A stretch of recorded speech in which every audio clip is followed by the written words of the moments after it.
الحمد للہ وکفا والصلاة والسلام علی عبادہ الذین اصطفیٰ خصوصاً علی افضلہم وخاتم النبیین محمد الامین وعلی آلہ وصحبہ اجمعین اما بعد فاعوذ باللہ من الشیطان الرجیم بسم اللہ الرحمن الرحیم والضحی واللیل اذا سجا ما ودعك ربك وما قلى وللآخرة خير لك من الأولى ولسوف يعطيك ربك فترضى ألم يجدك يتيما فآوى ووجدك ضالا فهدى ووجدك عائلا فأغنى فأما اليتيم فلا تقهر وأما السائل فلا تنهر وأما بنعمة ربك فحدث بسم الله الرحمن الرحيم ألم نشرح لك صدرك ووضعنا عنك وزرك الذي أنقض ظهرك ورفعنا لك ذكرك فإن مع العسر يسرا إن مع العسر يسرا فإذا فرغت فانصب وإلى ربك فارغب صدق الله العظيم رب اشرح لي صدري ويسر لي امري واحلل عقدة من لساني يفقهوا قولي اللهم ربنا الهمنا رشدنا واعذنا من شرور انفسنا اللهم ارنا الحق حقا وارزقنا اتباعه وارنا الباطل باطلا وارزقنا اجتنابه اللهم ارحمنا بالقرآن العظيم واجعله لنا إماما ونورا وهدى ورحمة اللهم ذكرنا منه ما نسينا وعلمنا منه ما جهلنا وارزقنا تلاوته آناء الليل وآناء النهار واجعله لنا حجة يا رب العالمين اللهم اجعل القرآن ربيع قلوبنا ونور صدورنا وجلاء أحزاننا وذهاب همومنا وغمومنا آمین یا رب العالمین۔ چار سورہ نور و ظلمت کی دو سورتیں ہم پچھلے ہفتے پڑھ چکے، سورۃ الشمس، سورۃ اللیل۔ ان دونوں کے مابین جو مشابہتیں تھیں اور جوڑے ہونے کی جو نسبت تھی، اس کے بعض پہلو تو میں بیان کر چکا ہوں۔ ایک پہلو بیان ہونے سے رہ گیا تھا، اسے یہاں نوٹ کر لیں کہ سورۃ الشمس میں جو دنیاوی عذاب آتا ہے اللہ کی طرف سے کسی قوم پر، یا آتا تھا کہیے، اس لیے کہ اب نبوت اور رسالت کا سلسلہ بند ہو چکا ہے، تو جب کسی قوم کی طرف کسی نبی یا رسول کو بھیجا جاتا تھا لیکن قوم رد کر دیتی تھی اس کی دعوت کو، تو جو عذاب استیصال، وہ عذاب کے جو جڑ سے اکھیڑ دینے والا عذاب، نسیم منسیہ کر دینے والا عذاب جو دنیا میں آتا تھا، عذاب دنیاوی، اس کا ذکر ہے۔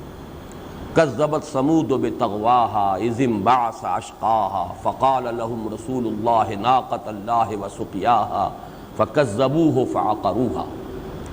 جبکہ سورۃ اللیل میں ہم نے دیکھا کہ عذاب اخروی کا تذکرہ جو ہے عذاب دنیاوی کا تذکرہ نہیں ہے، عذاب اخروی کا تذکرہ ہے۔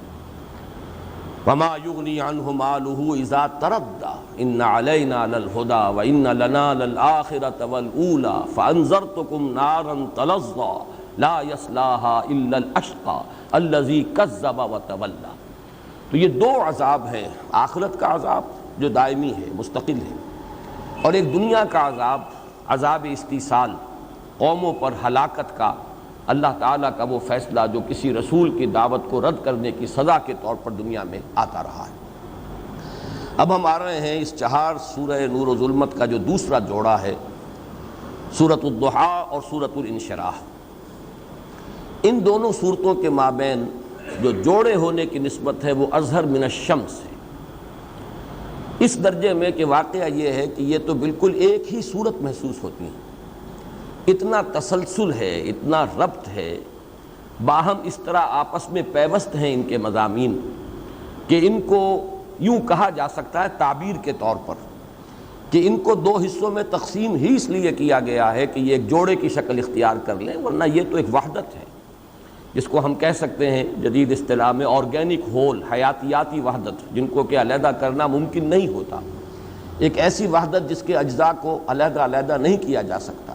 مضامین کے اعتبار سے یہ دونوں باہم اس طرح مربوط ہیں، پیوست ہیں، لیکن یہ کہ جوڑا در حقیقت ان کو بنانے کے لیے ان کو دو مستقل صورتوں کی حیثیت دی گئی۔ ان دونوں صورتوں کا یہ معاملہ قرآن مجید میں بہت ہی کم صورتوں میں ہے، ایک ہی مثال اور ہے، اور وہ جیسا کہ میں عرض کروں گا قرآن مجید کے آخر میں آئیں گی دو صورتیں نمایاں ترین یہ ہیں جو کل کی کل نبی اکرم صلی اللہ علیہ وسلم سے خطاب پر مشتمل ہے۔ ویسے اکثر جو ابتدائی مکی صورتیں ہیں ان میں یا ابتدا میں حضور سے خصوصی خطاب ہوتا رہا یا اختتام پر۔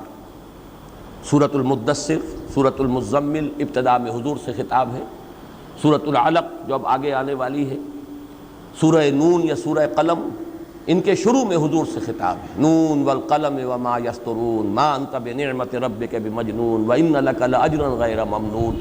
لیکن پھر یہ کہ اس کے بعد اور بہت سے مضامین ہیں کہ جو اس صورت میں شامل کیے گئے۔ اسی طرح سورہ مزمل، اسی طرح سورہ مدثر کی ابتدائی 7 آیات، یا ایھا المدثر قم فانذر وربک فکبر وثیابک فطہر والرجز فاہجر ولا تمنن تستکثر ولربک فاصبر۔ اس کے بعد اور بہت سے مضامین ہیں۔ سورۃ العلق کی ابتدائی 5 آیات، اقرأ بسم ربک الذی خلق خلق الانسان من علق اقرأ وربک الاکرم الذی علم بالقلم علم الانسان ما لم یعلم۔ لیکن اب اور دوسرے مضامین شروع ہو گئے۔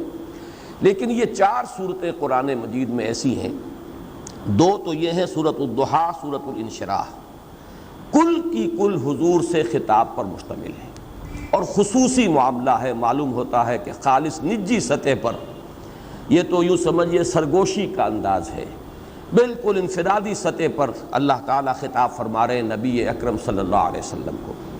2 مثالیں اور اس کی ہیں آگے چل کر، جیسے کہ انا اعطیناک الکوثر فصل لربک وانحر ان شانئک ھو الابتر۔ اب یہ بھی ظاہر بات ہے ساری 3 کی 3 آیات جو ہیں حضور سے خطاب پر مشتمل ہیں۔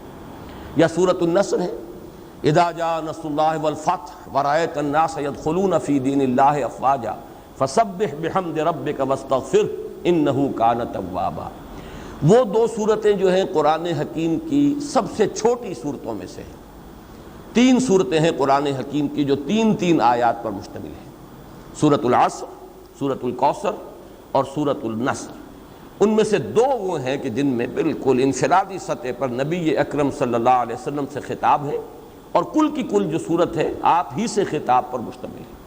یا پھر یہ 2 صورتیں یہ نسبتاً بڑی ہیں، سورۃ الضحیٰ 11 آیات پر مشتمل ہے، سورۃ الانشراح 8 آیات پر مشتمل ہے۔ پھر یہ کہ یہ جوڑے کی شکل میں ہے، وہ علیحدہ علیحدہ ہیں۔ سورۃ الکوثر جو ہے وہ شامل کی گئی ہے ارأیت الذی یکذب بالدین کے ساتھ، سورۃ النصر شامل کی گئی ہے سورۃ الکافرون کے ساتھ، لیکن یہاں یہ دونوں صورتیں جو ہیں باہم جوڑے کی شکل میں ہیں۔ تو پہلی بات تو میں نے یہ عرض کی کہ ان کے مابین جوڑے ہونے کی نسبت اظہر من الشمس ہے، یہاں تک کہ حضرت عبداللہ ابن مسعود رضی اللہ تعالی عنہ کا یہ معمول روایت کیا گیا ہے، یہ بھی کہا گیا ہے کہ وہ اسے ان دونوں کو ایک ہی صورت سمجھتے تھے، لیکن یہ کہ جو زیادہ صحیح بات ہے وہ یہ ہے کہ ان کو یہ چیز محبوب تھی کہ نماز کی ایک ہی رکعت میں ان دونوں صورتوں کو بلا فصل پڑھتے تھے، درمیان میں آیت بسم اللہ کی تلاوت نہیں کرتے تھے۔ سورۃ الضحیٰ، سورۃ الانشراح ایک ہی رکعت میں دونوں کو تسلسل کے ساتھ تلاوت کرتے تھے، یہ ان کا معمول جو ہے یہ تو ثابت ہے، لیکن اس سے یہ لازم نہیں آتا کہ ان کی رائے بھی یہ ہو کہ یہ ایک ہی صورت ہے، یہ تو اختلافی شے ہے ہی نہیں۔ جہاں تک تعداد سور کا تعلق ہے، صورتوں کی تعداد کا، وہ بالکل متفق علیہ ہیں، اس پر اجماع ہے، 114 صورتیں، ان میں کوئی اختلاف نہیں۔ ہو سکتا ہے بعض لوگوں نے ان کے اس طرز عمل سے یہ نتیجہ نکالا ہو کہ چونکہ وہ ایک ہی رکعت میں ان دونوں صورتوں کو پڑھتے ہیں بغیر درمیان میں آیت بسم اللہ کی تلاوت کیے، تو شاید اس سے نتیجہ کے طور پر یہ بات جو ہے اخذ کی گئی ہو کہ ان کے نزدیک یہ ایک صورت ہے، لیکن یہ کہ اس میں آپ کوئی اپنے ذہن میں کوئی اشکال نہ آنے دیں، یہ دو صورتیں ہیں، ایک نہایت ہی حسین و جمیل جوڑا ہے، اور پھر یہ کہ ان دونوں صورتوں کا سابقہ دو صورتوں کے ساتھ جو ربط و تعلق ہے وہ بھی اظہر من الشمس ہے، وہ میں تفصیل سے بیان کر چکا ہوں، کس طرح تدریجاً جو قسموں کا حصہ ہے وہ کم ہوتا چلا گیا۔ سورۃ الشمس میں 8 آیات، والشمس وضحاها والقمر اذا تلاها والنہار اذا جلاها واللیل اذا یغشاها والسماء وما بناها والارض وما طحاها ونفس وما سواها فالہمها فجورها وتقواها، 8 آیات قسموں پر مشتمل۔ سورۃ اللیل میں اب 3 آیات رہ گئیں، واللیل اذا یغشا والنہار اذا تجلی وما خلق الذکر والانثی۔ یہاں آ کر سورۃ الضحیٰ میں وہ 2 آیتیں رہ گئیں، والضحیٰ واللیل اذا سجا، اور آخری آیت بغیر قسموں کے براہ راست شروع ہو رہی ہے۔ یہ تدریج جو ہے بڑی نمایاں طور پر یہاں واضح ہو رہی ہے، مضامین کا جو ربط ہے ان 4 صورتوں میں، جس کی وجہ سے کہ میں نے اس کے لیے نام تجویز کیا ہے 4 سورہ نور و ظلمت۔ پھر یہ کہ ان کے مابین یہ ربط کہ جہاں تک اصل مضمون ہے وہ شروع میں بہت ہی اجمال کے ساتھ آیا۔ سورۃ الشمس میں قسمیں کس چیز پر کھائی گئیں؟ صرف 2 آیتیں، قد افلح من زکاہا وقد خاب من دساہا۔ یہ مضمون اب پھیل رہا ہے، میں عرض کر چکا ہوں، ریسیپروکل نسبت ہے، قسمیں رفتہ رفتہ کم ہو رہی ہیں، اصل مضمون جو ہے مقسم علیہ وہ رفتہ رفتہ پھیل رہا ہے، اس کے اندر وضاحت کا پہلو آ رہا ہے۔ سورۃ اللیل میں آیا ان سعیکم لشتی فاما من اعطی واتقی وصدق بالحسنی فسنیسرہ للیسری واما من بخل واستغنی وکذب بالحسنی فسنیسرہ للعسری۔ پھر یہ بات بھی میں عرض کر چکا ہوں کہ انسان کی اپنی کوشش، اپنی جد و جہد، اپنی سعی، اس سے جو بلند ترین مقام ہے جس تک انسان پہنچ سکتا ہے وہ مقام صدیقی ہے، وہاں تک بات جو ہے سورۃ اللیل میں آ چکی۔ اس سے اوپر تو مقام وہی ہے، میں تشبیہ بلا تشبیہ اس وقت عرض کروں گا کہ جیسے کوئی شخص چڑھ رہا ہو اور وہ چڑھ رہا ہے اپنی محنت سے، کسی رسی کی مدد سے، یا کوئی اور سیڑھی ہے، لیکن سیڑھی کہیں اوپر جا کر جہاں اسے پہنچنا ہے شارٹ رہ گئی ہے، کم رہ گئی ہے، اب وہ محتاج ہے کہ کوئی اوپر سے اس کا ہاتھ پکڑ کر کھینچ لے تو وہ اوپر چلا جائے گا، ورنہ ممکن نہیں۔ یہ سمجھیے کہ مقام صدیقیت تک انسان خود اپنی محنت سے، مشقت سے، اپنے زور بازو سے پہنچ سکتا ہے۔ اوپر کا مرتبہ جو ہے مرتبہ نبوت، وہ تو خالص وہبی ملکہ ہے، وہ اللہ کی طرف سے عطا کی جانے والی شے تھی، وہ اکتسابی شے تھی ہی نہیں، وہ تو پھر اوپر سے کوئی ہاتھ پکڑ کر کھینچے تو وہ مرتبہ جو ہے انسان کو حاصل ہو سکتا ہے، اور وہ مرتبہ ہے در حقیقت کہ جس پر گفتگو ہو رہی ہے ان 2 صورتوں میں۔ تو اس اعتبار سے بھی تدریجاً ارتقاء ہوا ہے مضمون کا، چنانچہ میں امام راضی کا یہ قول آپ کو سنا چکا ہوں کہ سورۃ واللیل سورۃ ابو بکر رضی اللہ تعالی عنہ، و سورۃ والضحیٰ سورۃ محمد صلی اللہ علیہ وسلم۔ سورۃ واللیل جو ہے وہ سورۃ صدیقیت ہے، حضرت صدیق اکبر حضرت ابو بکر رضی اللہ تعالی عنہ کی صورت ہے، اور یہ سورۃ الضحیٰ اور سورۃ الانشراح ان دونوں کو ایک ہی سمجھیے، تو یہ دونوں در حقیقت سورۃ محمد ہیں صلی اللہ علیہ وسلم۔ یہاں تو ساری گفتگو حضور سے ہو رہی ہے۔ یہ ترتیب بھی میں بتا چکا ہوں کہ وہ صورت ختم ہوئی تھی سورۃ اللیل وَلَسَوْفَ يَرْضَىٰ، یہ غائب کا صیغہ ہے، اس لیے کہ صدیق سے خطاب براہ راست نہیں ہوتا، بواسطہ نبی ہوتا ہے، لیکن یہاں آیت آ رہی ہے وَلَسَوْفَ يُعْطِيكَ رَبُّكَ فَتَرْضَىٰ، یہ جو ہے خطاب کا صیغہ ہے، حضور سے براہ راست گفتگو ہو رہی ہے، اس لیے کہ نبی سے تو مخاطبہ جو ہے وہ براہ راست ہوتا ہے۔ تو ان دونوں صورتوں کا جو ربط ہے سابق دونوں صورتوں سے وہ بھی واضح ہے۔ اب تیسری بات جو میں عرض کرنا چاہتا ہوں وہ یہ ہے، قرآن حکیم کا ایک خاص وصف ہے، اس پر میں نے بھی گفتگو کی ہے، جو میرا وہ کتابچہ ہے ہماری اس پوری دعوت اور تحریک میں بڑی اساسی اہمیت کا حامل ہے، مسلمانوں پر قرآن مجید کے حقوق، اس میں میں نے بھی اس پر گفتگو کی ہے، اور مولانا اصلاحی صاحب نے بھی جو تدبر قرآن نامی کتاب تھی جو ابتدا میں انہوں نے لکھی تھی، بہت ابتدا میں، اب وہ مبادئ تدبر قرآن کے نام سے شائع ہوتی ہے، اور یہ نام میں نے ہی اس کا تجویز کیا تھا۔ جب تفسیر لکھنی شروع کی انہوں نے تدبر قرآن کے نام سے، تو اس کتاب کے لیے علیحدہ نام میں نے تجویز کیا کہ یہ مبادئ تدبر قرآن ہے۔ اس میں انہوں نے اپنے عالمانہ انداز میں بحث کی ہے، اور وہ یہ نکتہ ہے کہ قرآن حکیم ایک ایسی کتاب ہے جس میں بیک وقت دو متضاد چیزیں جمع ہیں۔ ایک اعتبار سے یہ آسان ترین کتاب ہے، وَلَقَدْ يَسَّرْنَا الْقُرْآنَ لِلذِّكْرِ فَهَلْ مِن مُدَّكِرٍ، ہم نے اس قرآن کو تذکر کے لیے، نصیحت اخذ کرنے کے لیے، رہنمائی حاصل کرنے کے لیے نہایت آسان کر دیا ہے، تو ہے کوئی جو نصیحت اخذ کرنا چاہے؟ ظاہر بات ہے کہ ایسا اوپن چیلنج جو ہے اسی وقت تھرو کیا جا سکتا تھا جبکہ کتاب آسان ہوتی، کتاب مشکل ہوتی تو پھر تو بڑے ذہین لوگوں ہی کے سمجھنے کی بات تھی، بہت ہی جو عقلی صلاحیتیں اور استدلال کی قوت جو ہے اس سے مسلح ہوں تو پھر وہی مخاطب ہو سکتے تھے، اہل منطق، اہل فلسفہ یا اہل سائنس ہی اس کے مخاطب ہو سکتے تھے، پھر عام انسان تو مخاطب نہیں ہو سکتا تھا۔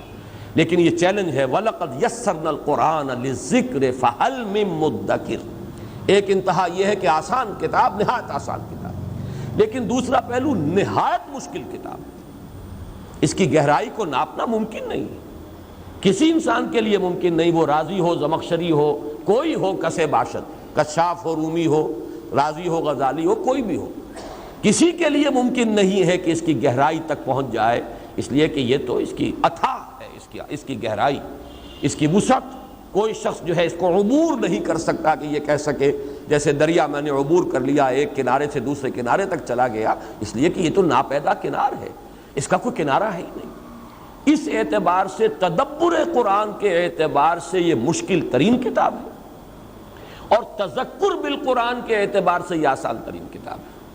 ویسے میں چاہتا ہوں کہ ایک اور جو اس میں تضاد جمع ہے اس کو بھی نوٹ کر لیں، اور وہ تضاد یہ ہے کہ ایک کتاب ہے جو نازل ہوئی ہے ایک خاص ماحول میں، ایک خاص وقت میں، ایک خاص علاقے میں، یہ تین الفاظ میں نے کہے، ایک خاص وقت ہے، سن 610 عیسوی سے لے کر اور سن 632 عیسوی تک 22 برس میں یہ کتاب نازل ہوئی، پوری کی پوری کتاب حجاز میں نازل ہوئی۔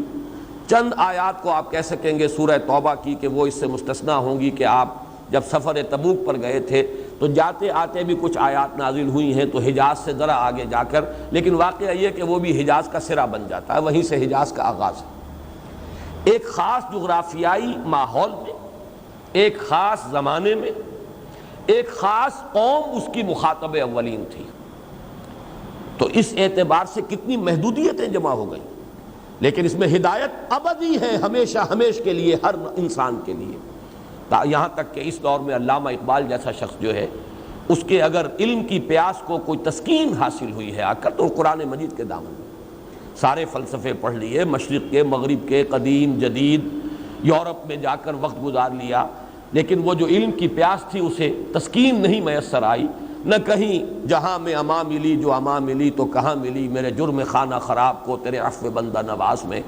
چنانچہ یہ بات ثابت ہے کہ آخری جو دور ہے علامہ اقبال کی زندگی کا، ان کے آس پاس کوئی فلسفے کی کتاب نہیں ہوتی تھی، صرف قرآن ہی پڑھتے تھے اور روتے تھے۔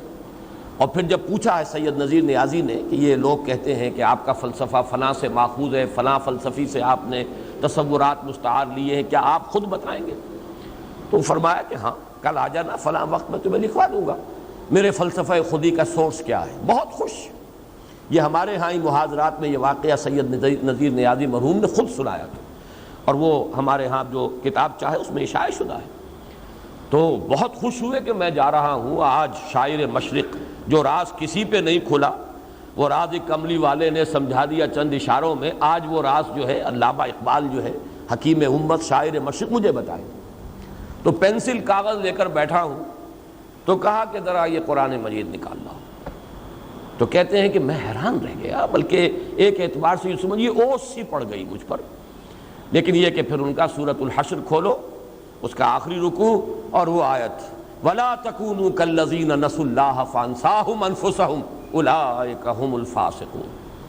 اب یہ ہے آیت، یہ ہے در حقیقت میرے فلسفہ خودی کا سورس۔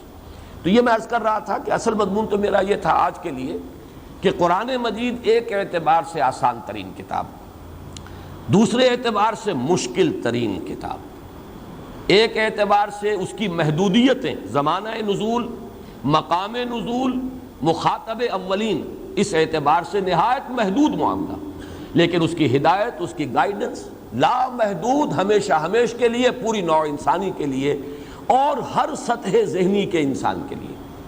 لیکن آج اصل میں عرض کر رہا تھا کہ یہ جو فینومینن ہے، قرآن مجید آسان ترین کتاب بھی ہے، مشکل ترین کتاب بھی ہے، اس کا میرے نزدیک سب سے بڑا مظہر یہ دو صورتیں ہیں، سورۃ الضحیٰ اور سورۃ الانشراح۔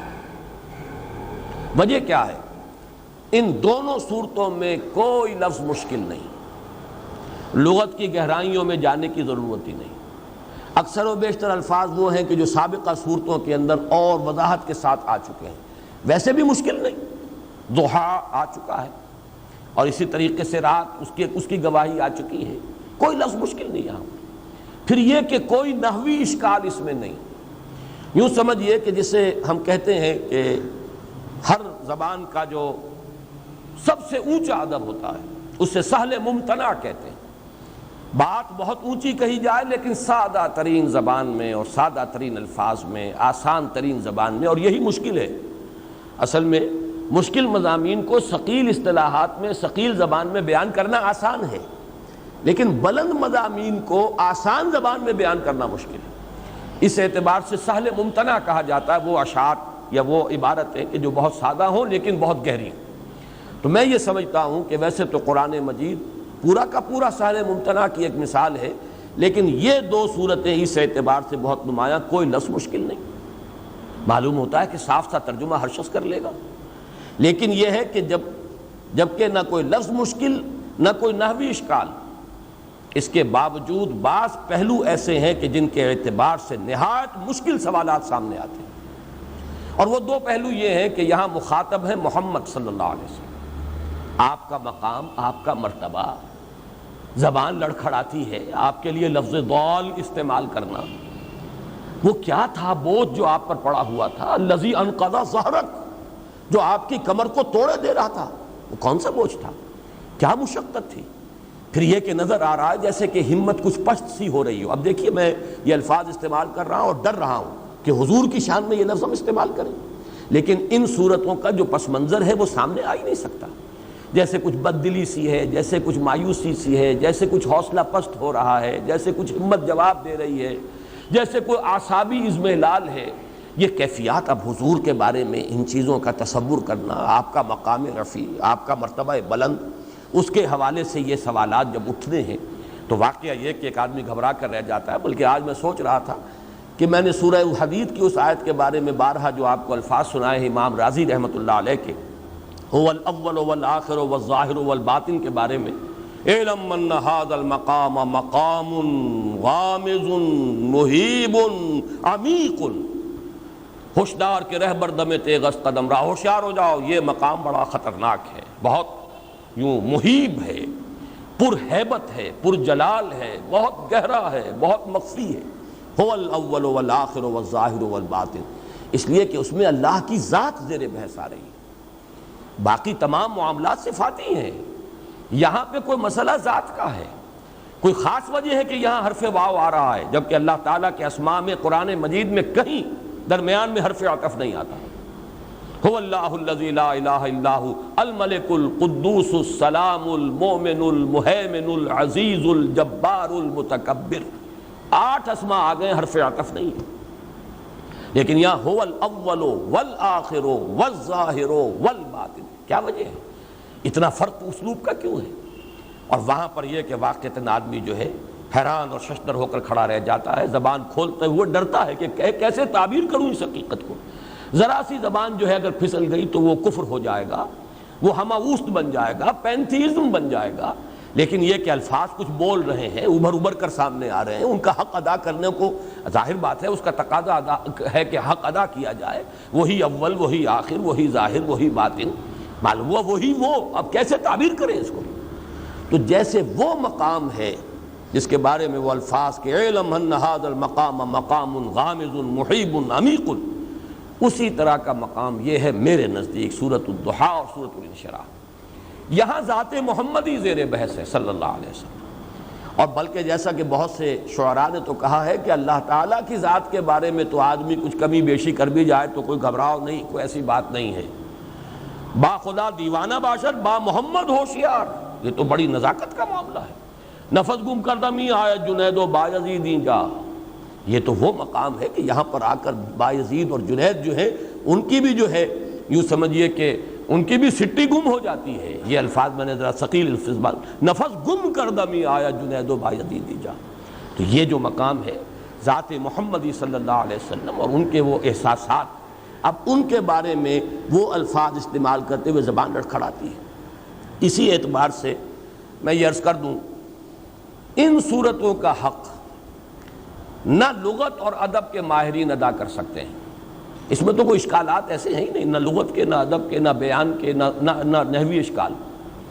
اسی طریقے سے ان صورتوں کا حق جو اہل عقل اور اہل منطق ہیں وہ بھی ادا نہیں کر سکتے. اور میں اپنی یہ گواہی نوٹ کرا دینا چاہتا ہوں، ریکارڈ پر لے آنا چاہتا ہوں.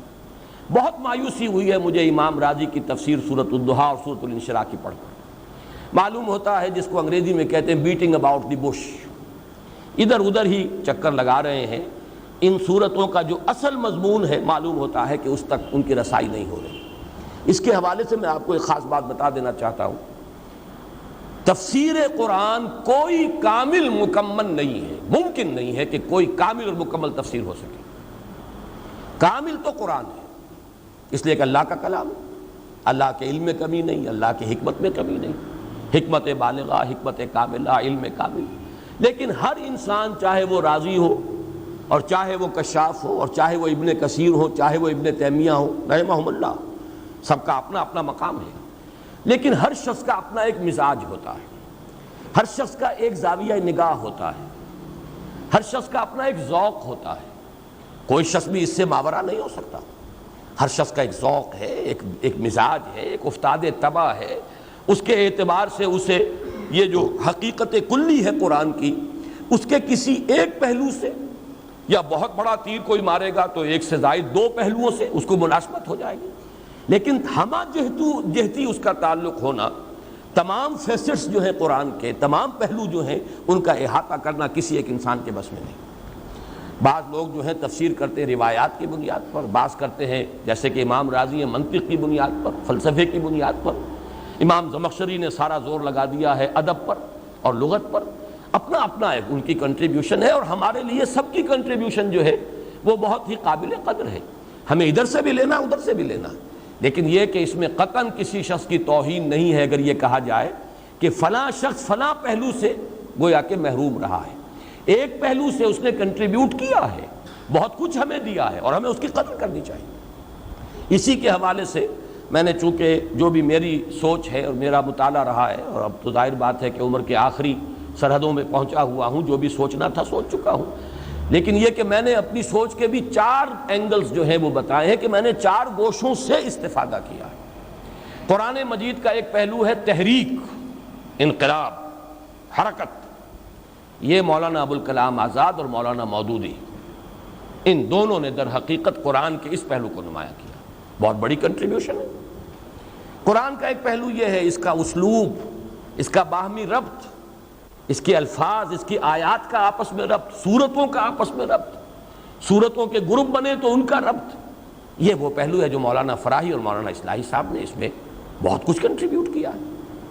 لیکن ایک ہے قرآن مجید کا اسلاف کے ساتھ اور کچھ تصوف کی چاشنی کے ساتھ، یہ جو ایسوٹیرک ایلیمنٹ ہے، باطنی جو پہلو ہے دین کا اور قرآن مجید کا، یہ جس سے کہ اہل تصوف نے جس سے زیادہ دلچسپی لی ہے وہ پہلو، اس کو ہمارے اسلاف میں سے آج کے زمانے میں سمجھتا ہوں کہ مولانا شبیر احمد عثمانی رحمۃ اللہ علیہ کے حواشی اور در حقیقت ترجمہ جو ہے ان کے استاذ کا ہے حضرت شیخ الہند کا.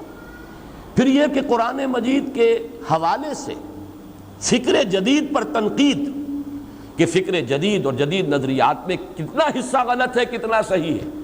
یہ تو ظاہر بات ہے وہی شخص کر سکتا تھا جس نے جدید فلسفہ اور فکر پڑھا ہو. یہ عام علماء کے بس کا ہوگی نہیں جنہوں نے وہ پڑھا ہی نہیں، اس کوچے میں ان کا گزر ہی نہیں، انہیں پتہ ہی نہیں برٹرینڈ رسل کیا کہتا ہے اور آئنسٹائن کس بلا کا نام ہے. تو ظاہر بات ہے کہ ان کے نظریات میں کتنی چیز جو ہے وہ صحت پر مبنی ہے، فرائڈ کیا کہتا ہے اور مارکس کا فلسفہ کیا ہے، یہ تو وہی کہیں گے جنہوں نے اس کوچے کے اندر خاک چھانی ہو. اس میں یہ ہے کہ علامہ اقبال اور ڈاکٹر رفیع الدین، یہ دو اصل میں دو کے جوڑے ہیں، ڈاکٹر اقبال، ڈاکٹر رفیع الدین، مولانا فراہی، مولانا اصلاحی، مولانا ابوالکلام، مولانا ابوالاعلیٰ، شیخ الہند، شیخ الاسلام، 2 شیخین دو ڈاکٹرز، دکترین عربی میں آپ اسے کہیں گے، دو ابوین، ابو الکلام ابو الاعلیٰ، اور دو یہ جن کی نسبت جو ہے فراہی اصلاحی یا نسبتی جن کے ناموں میں آ رہا ہے. تو یہ ہے جس سے کہ استفادہ کیا.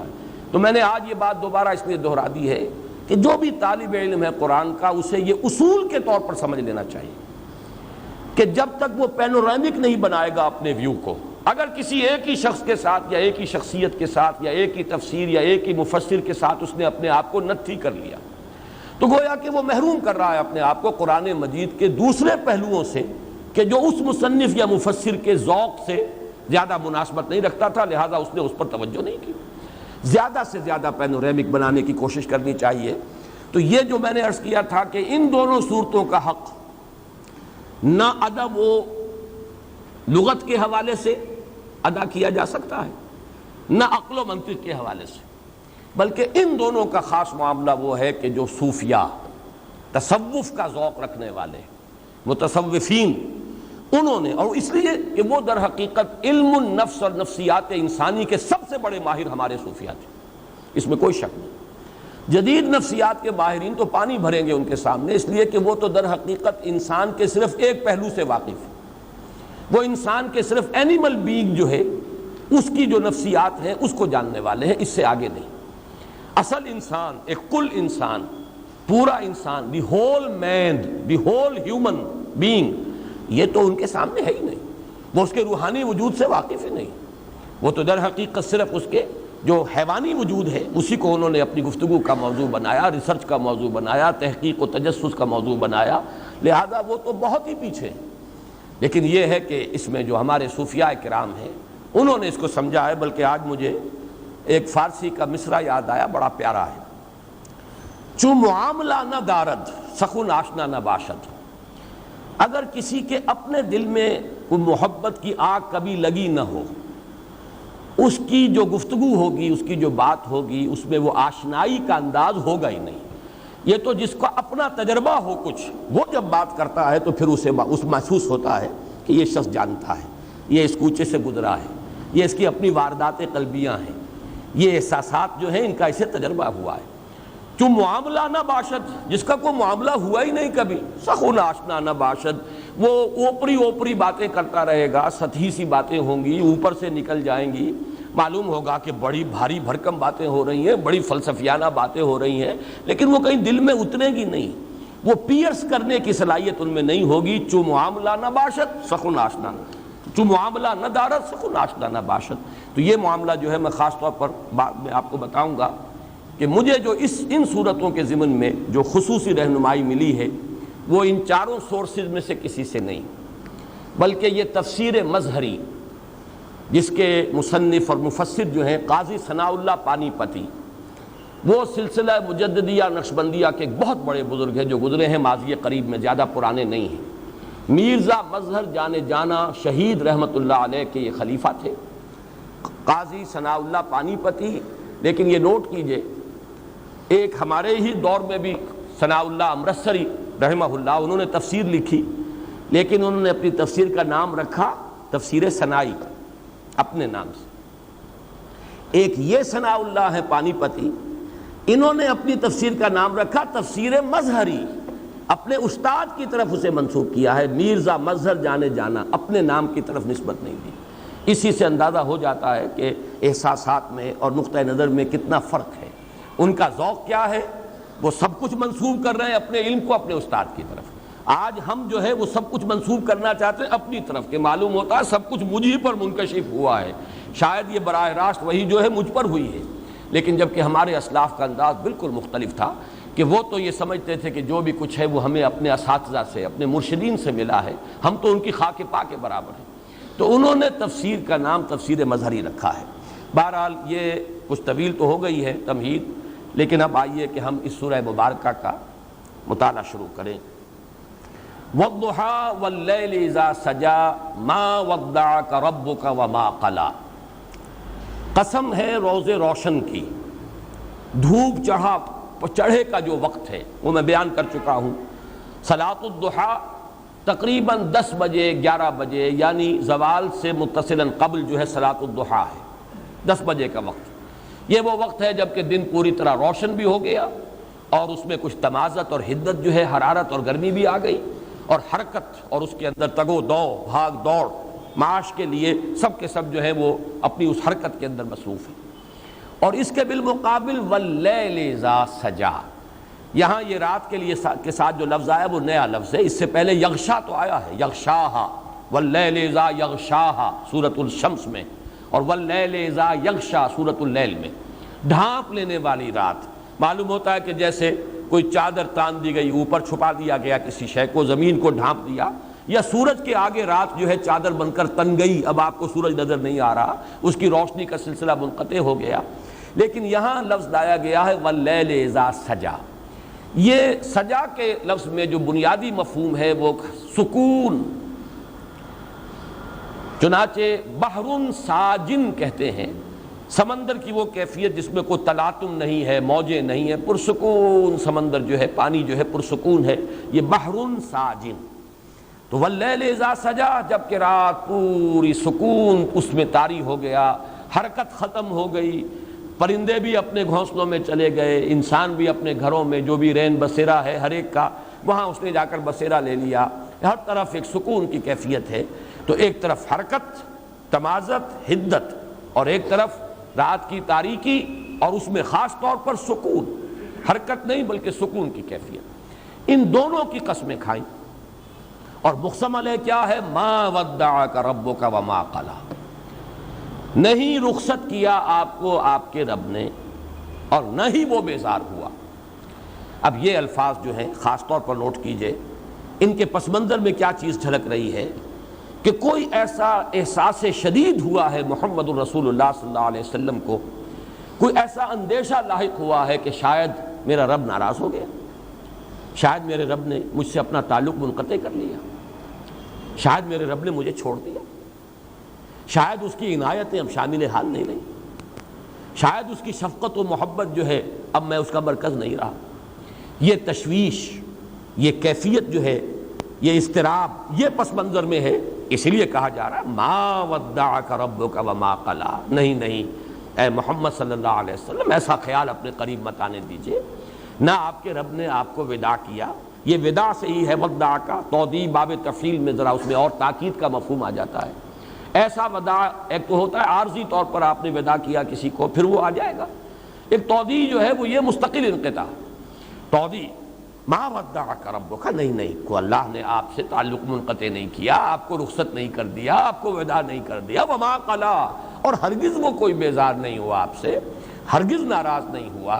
یہ جو آیت ہے اب اس کے پس منظر میں یقیناً کوئی واقعہ ہے یا کوئی واقعات ہیں، اس اعتبار سے یہ بھی قرآن مجید کے ان مقامات میں سے ہے کہ جہاں شان نزول کی روایات سے اعتنا کیے بغیر کوئی چارہ نہیں۔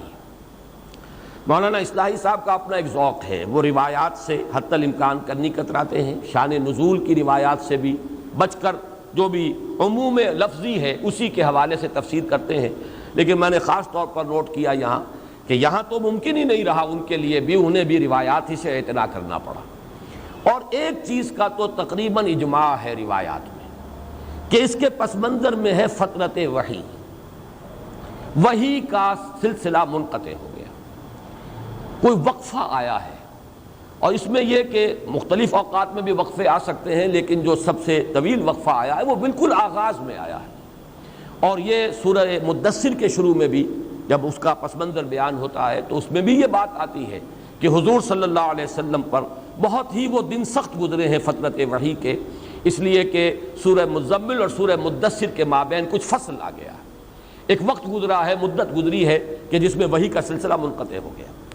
اس میں روایات میں اس کی مدت مختلف آئی ہے، 12 دن سے لے کر اور 40 دن تک کی مدت جو ہے مختلف روایات میں آئی ہے، اس کی تفصیل یہاں دینے کی کوئی ضرورت نہیں، لیکن اس کے حوالے سے جو بات کی ہے، جو ہمارے خاص طور پر جو ریشنلسٹ قسم کے مفسرین ہیں انہوں نے جو بات کی ہے، وہ بات یہ کی ہے کہ وحی کی اصل میں آپ کو ضرورت ہوتی تھی اس لیے کہ مختلف مسائل جو پیدا ہو جاتے تھے، الجھنیں پیدا ہو جاتی تھی، ان کا حل ملتا تھا، لوگ سوالات کرتے تھے، ان کا جواب حضور کو وحی سے ملتا تھا۔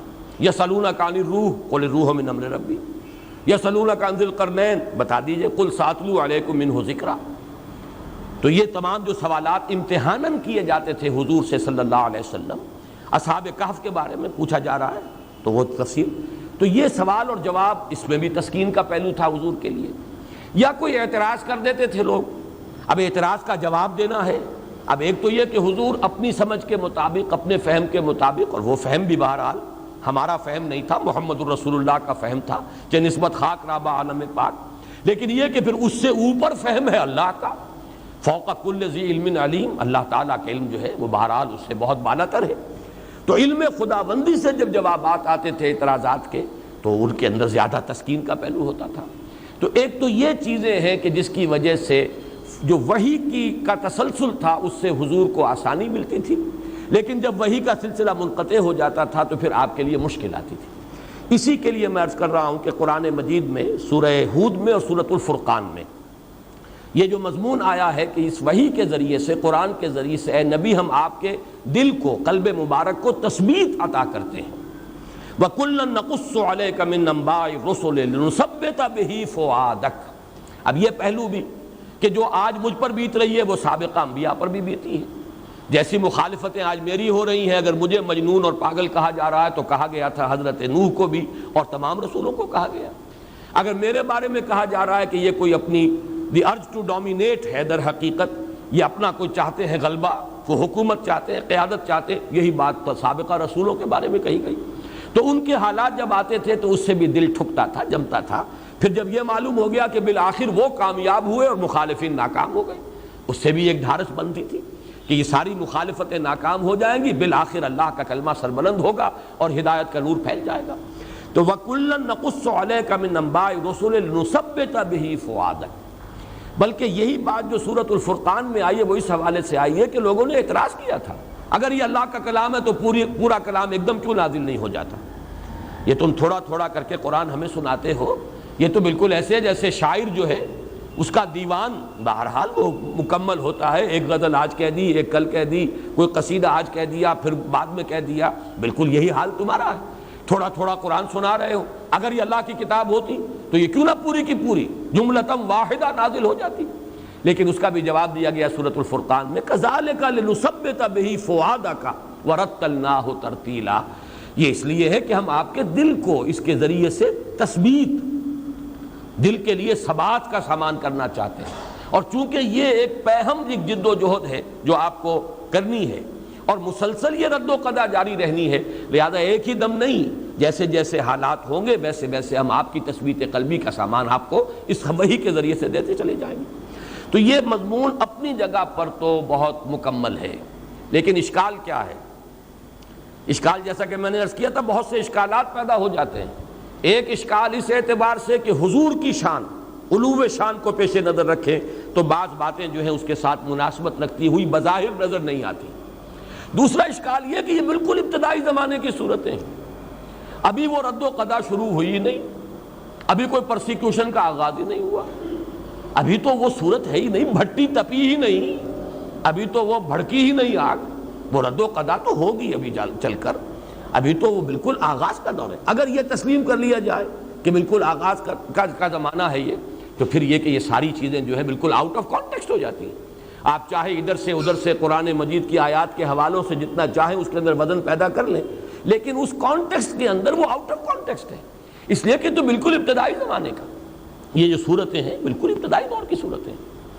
ایک دوسری بات یہ کہی گئی، اور یہ بات وزنی ہے اور یہ بات سمجھ میں نہیں آ سکتی، وہی بات جو میں عرض کر چکا ہوں، جو معاملہ نہ دارت سخن آشنا نہ باشد، اور وہ یہ کہ اس وحی کا کوئی ایسا روحانی اثر تھا محمد الرسول اللہ صلی اللہ علیہ وسلم کی روح پر جس کو ہم نہیں سمجھ سکتے کہ وہ کیا تھا۔ یہ تو جس کا تجربہ ہوتا ہے وہی جانتا ہے۔ یہ جو ایک کیفیت ہے کہ لذت عبادہ نہ دانی بخدا تا نہ چشی، جس کے اوپر خود وہی نازل نہیں ہوئی، اس کی لذت، اس کا سرور، اس کا کیف، اس سے انبساط، اس سے جو انشراح ملتا تھا محمد الرسول اللہ صلی اللہ علیہ وسلم کو، ہم اپنی عقل و منطق کے حوالے سے اس کو پہچان ہی نہیں سکتے۔ اس اعتبار سے جو آپ کا والہانہ عشق تھا، یہ بات نوٹ کر لیجئے، اس سے پہلے کئی مرتبہ یہ مضمون آ چکا ہے، لا تحرک بہ لسانک لتعجل بہ ان علینا جمعہ وقرآنہ فاذا قرأناہ فاتبع قرآنہ ونیسرک للیسریٰ سنقرئک فلا تنسیٰ۔ حضور ایسا نہ کیجئے، یہ ہم پڑھائیں گے آپ کو۔ شکوہ کرتے تھے حضور کہ یہ تم دیر سے آتے ہو، اے جبرائیل تم وقفہ طویل کر دیتے ہو، یہ تو مستقل آپ کی شکایت تھی، جس کا جواب کہ سورہ مریم میں دلوایا گیا ہے کہ وما نتنزل الا بامر ربک لہ ما بین ایدینا وما خلفنا وما بین ذلک وما کان ربک نسیا۔ اے نبی ہم اپنی مرضی سے نازل ہو ہی نہیں سکتے، تو آپ کے رب کا حکم ہوتا ہے تو ہم آتے ہیں، ہم اپنے اختیار سے نہیں آتے، اس لیے کہ ہمارے سامنے جو کچھ ہے اس کا اختیار بھی اللہ کے ہاتھ میں، جو ہمارے پیچھے ہے اس کا اختیار بھی اللہ کے ہاتھ میں، جو دونوں کے مابین ہے اس کا اختیار بھی اللہ کے ہاتھ میں۔ دونوں کے مابین کیا ہے؟ ہمارا وجود، ہمارا تو کل وجود اللہ کے اختیار میں ہے، ہم وہی کرتے ہیں جو کچھ کہ ہمیں حکم ملتا ہے۔ یفعلون ما یؤمرون، وہ تو اللہ تعالیٰ کے کسی لا یعصون اللہ ما امرہم ویفعلون ما یؤمرون، اور اسی سے روکا گیا ہے سورہ طٰہٰ میں وَلَا تَعْجَلْ بِالْقُرْآنِ مِن قَبْلِ أَن يُقْضَىٰ عَلَيْكَ وَحْيُهُ۔ اے نبی جلدی نہ کیجئے، اس میں ہے در حقیقت وہ اشتیاق اور شوق اور محبت اور ایک والہانہ عشق جو تھا وہی کے ساتھ محمد الرسول اللہ صلی اللہ علیہ وسلم کو، تو اس میں یہ جو تھوڑا وقفہ آیا ہے اس پر آپ کی دل کے اوپر نہایت شاق گزرا ہے یہ مرحلہ، اور یہ در حقیقت حساب کتاب ہمارے حساب کتاب میں آنے والی بات نہیں ہے، یہ وہی جان سکتا ہے لذت این بادا نہ دانی بخدا تا نہ چشی، جس نے اس وحی کی لذت کو محسوس کیا ہو، وہ لذت ہم کلامی جو اللہ کے ساتھ تھی جسے وہ حاصل ہوئی ہو، جس سے کہ آگے بڑھ کر حضرت موسیٰ نے یہ بھی مطالبہ یا استدعا کر دی تھی کہ پروردگار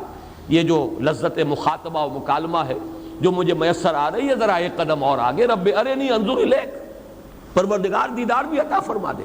اب یہ آگ جو بھڑکی ہے آتش شوق، اسی کا تو مظہر ہے یہ دعا۔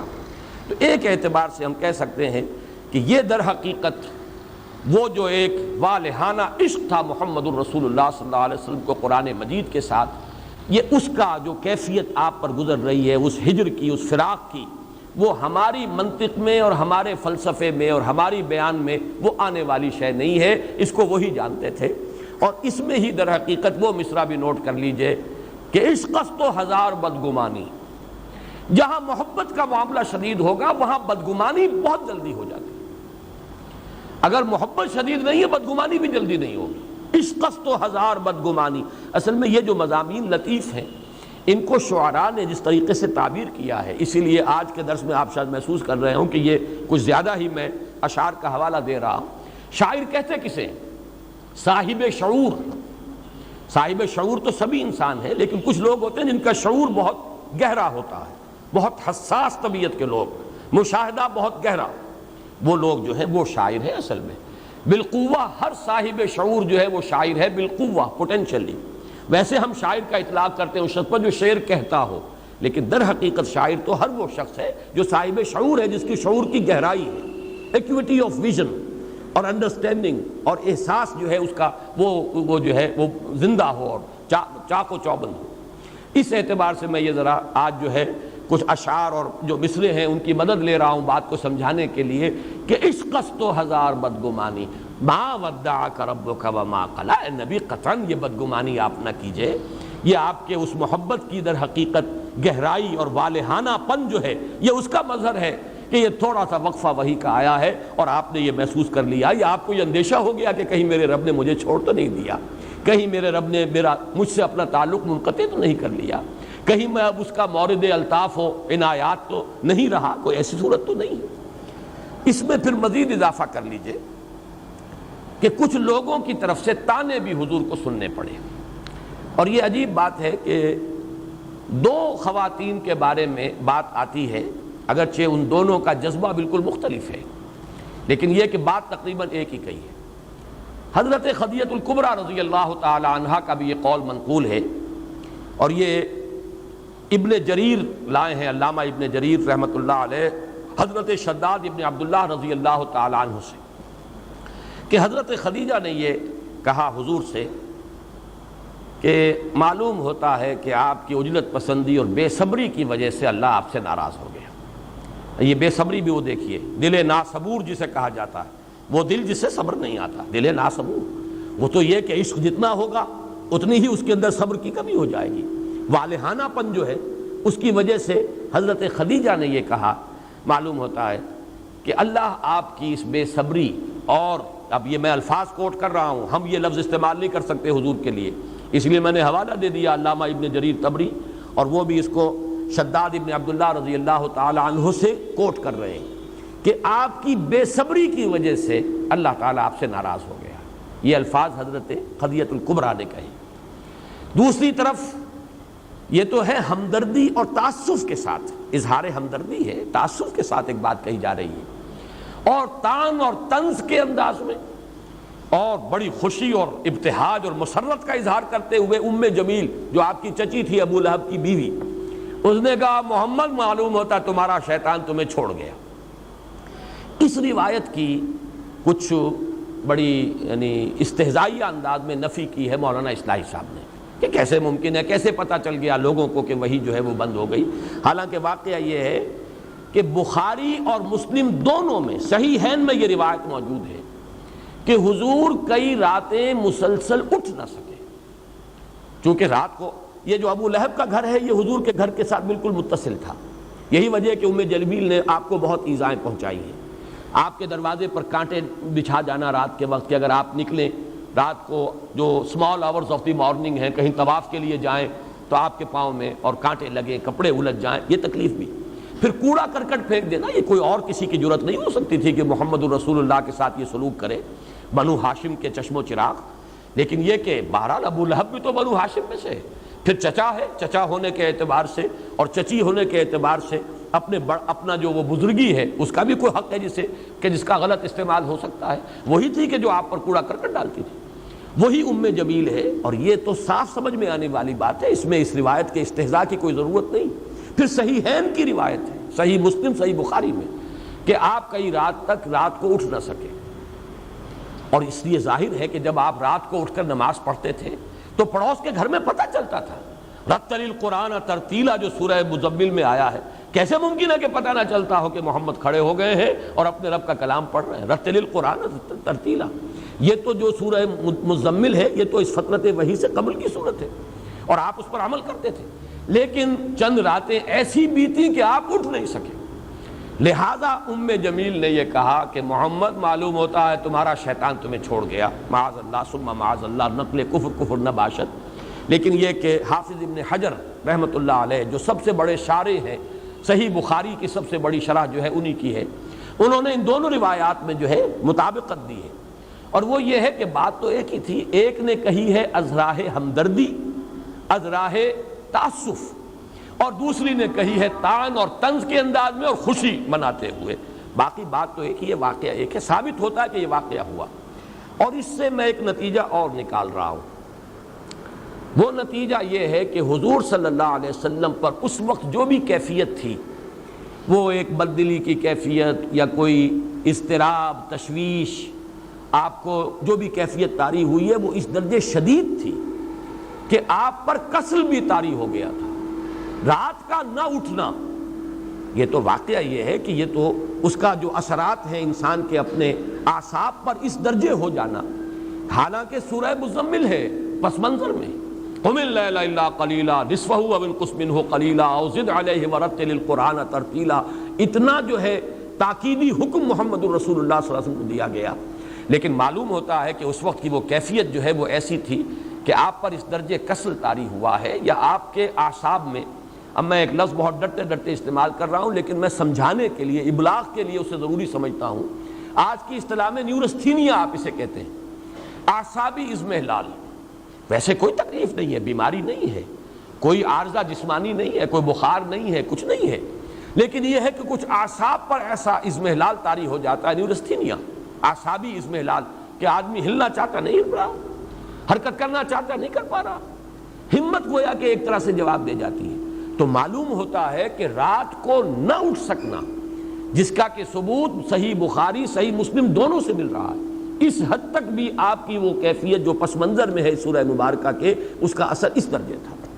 اس سے بھی آگے بڑھ کر اس درجے شدید کیفیت تھی آپ پر کہ حضور فرماتے ہیں صلی اللہ علیہ وسلم، عارف کہاں گیا بھائی، سوالو آ کے اس کو ذرا. حضور فرماتے ہیں کہ مجھ پر یہ لمحہ اور یہ عرصہ جو ہے وقفہ اتنا شاخ گزرا کہ میرے دل میں بار بار یہ خیال آتا تھا کہ پہاڑ پر چڑھ کر اپنے آپ کو نیچے گرا دیں۔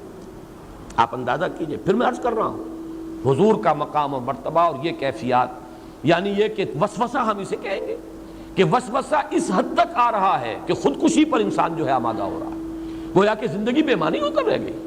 زندگی اب کاہے کے لیے؟ اگر اللہ ہی نے چھوڑ دیا، خدا نہ خواستہ اگر وحی کا سلسلہ ہی منقطع ہو گیا، اگر میرے اعصاب ہی اتنے جواب دے گئے کہ میں رات کو کھڑا بھی نہیں ہو سکتا، تو جینا کاہے کے لیے؟ زندگی تو در حقیقت کسی مقصد کے لیے ہوتی ہے، کوئی آئیڈیل ہو۔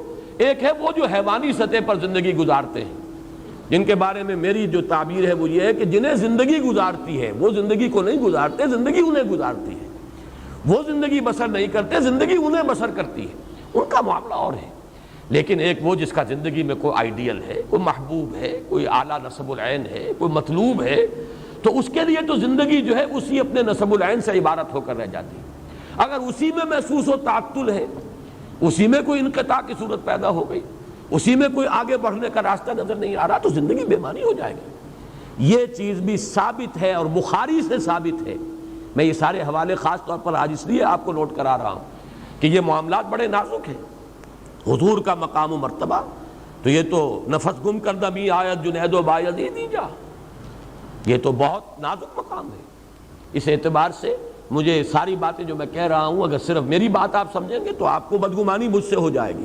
میں یہ سارے حوالے اس لیے دے رہا ہوں کہ یہ چیزیں ثابت ہیں روایات سے، اور روایات بھی جو ہیں وہ دوسرے تیسرے درجے کی نہیں، بخاری سے، صحیح مسلم سے یہ ثابت ہے کہ اس درجے حضور پر یہ سختی جو ہے کی کیفیت تھی۔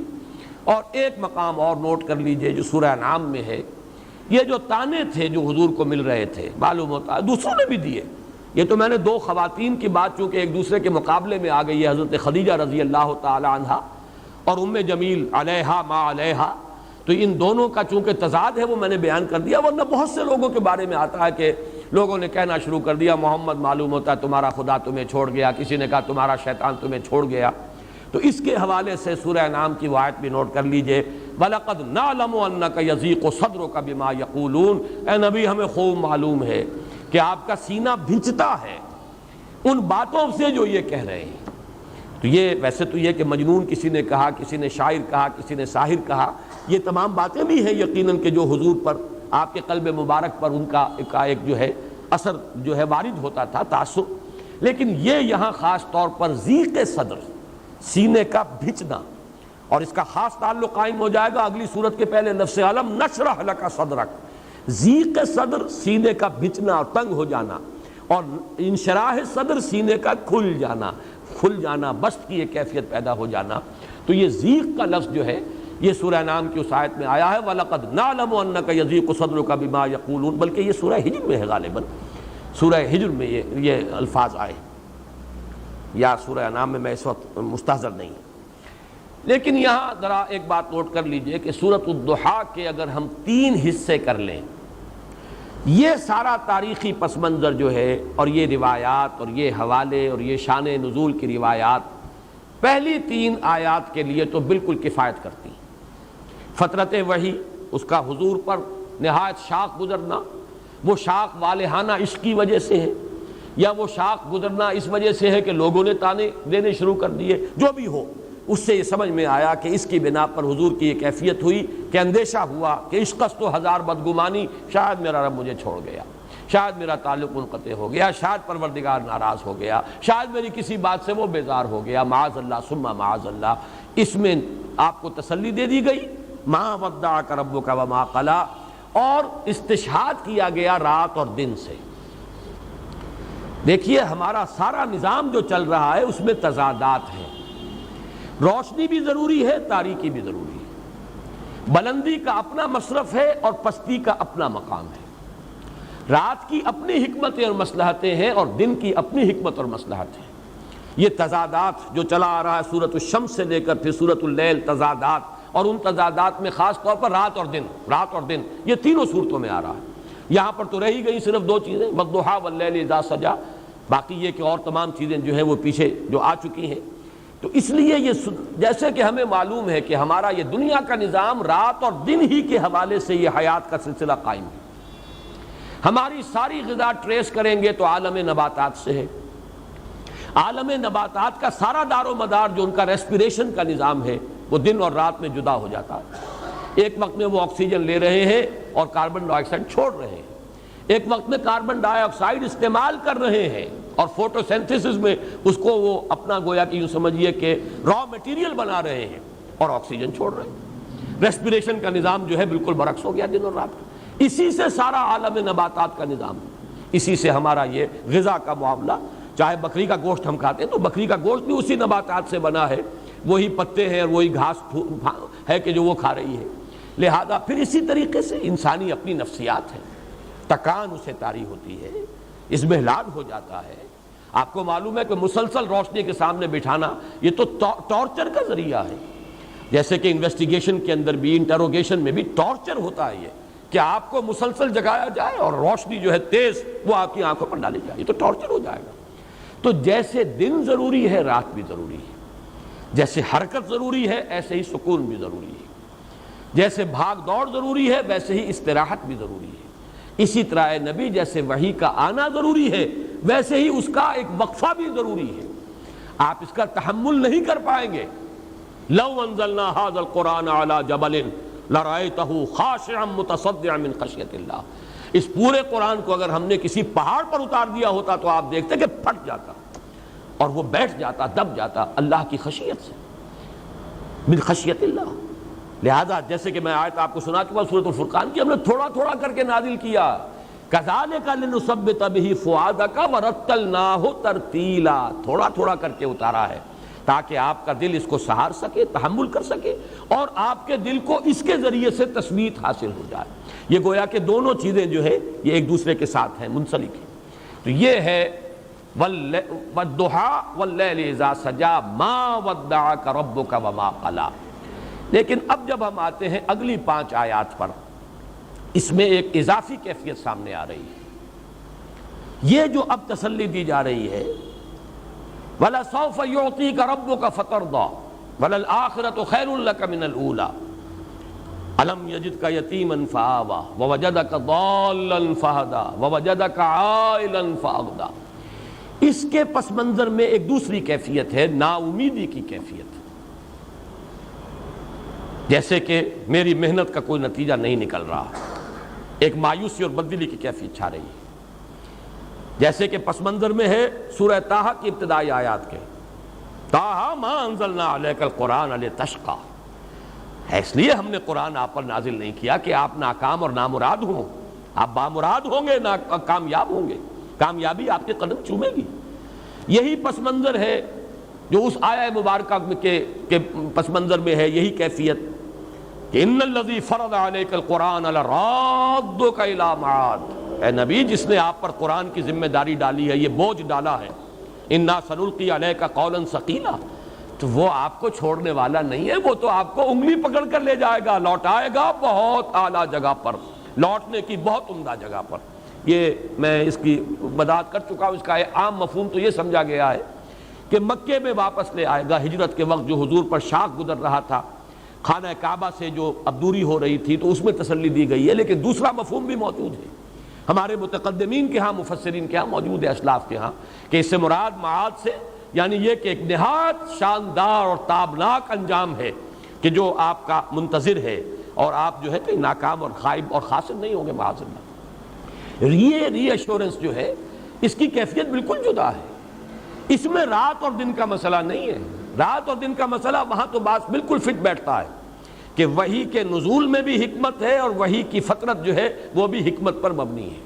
جیسے رات ضروری ہے دن بھی ضروری ہے, جیسے دن ضروری ہے رات بھی ضروری ہے, اسی طریقے سے وحی کی آمد بھی اپنی جگہ اور وحی کی فطرت اور اس کا وقفہ بھی اپنی جگہ پر ہے. یہ تو دونوں چیزیں جو ہے رات اور دن کے حوالے سے بالکل واضح ہو. لیکن یہاں جیسا کہ میں نے عرض کیا, اس میں زیادہ جھلک ہے جیسے اعصابی اضمحلال ہو جاتا ہے, ری ایشورنس کی ضرورت ہوتی ہے. اب یہاں دیکھیے, میں بغیر تشبیہ کہوں گا لیکن ہے تو وہ تشبیہ, اس کو آپ کہیں بھی حضور صلی اللہ علیہ وسلم کے اوپر اپلائی نہ کیجئے.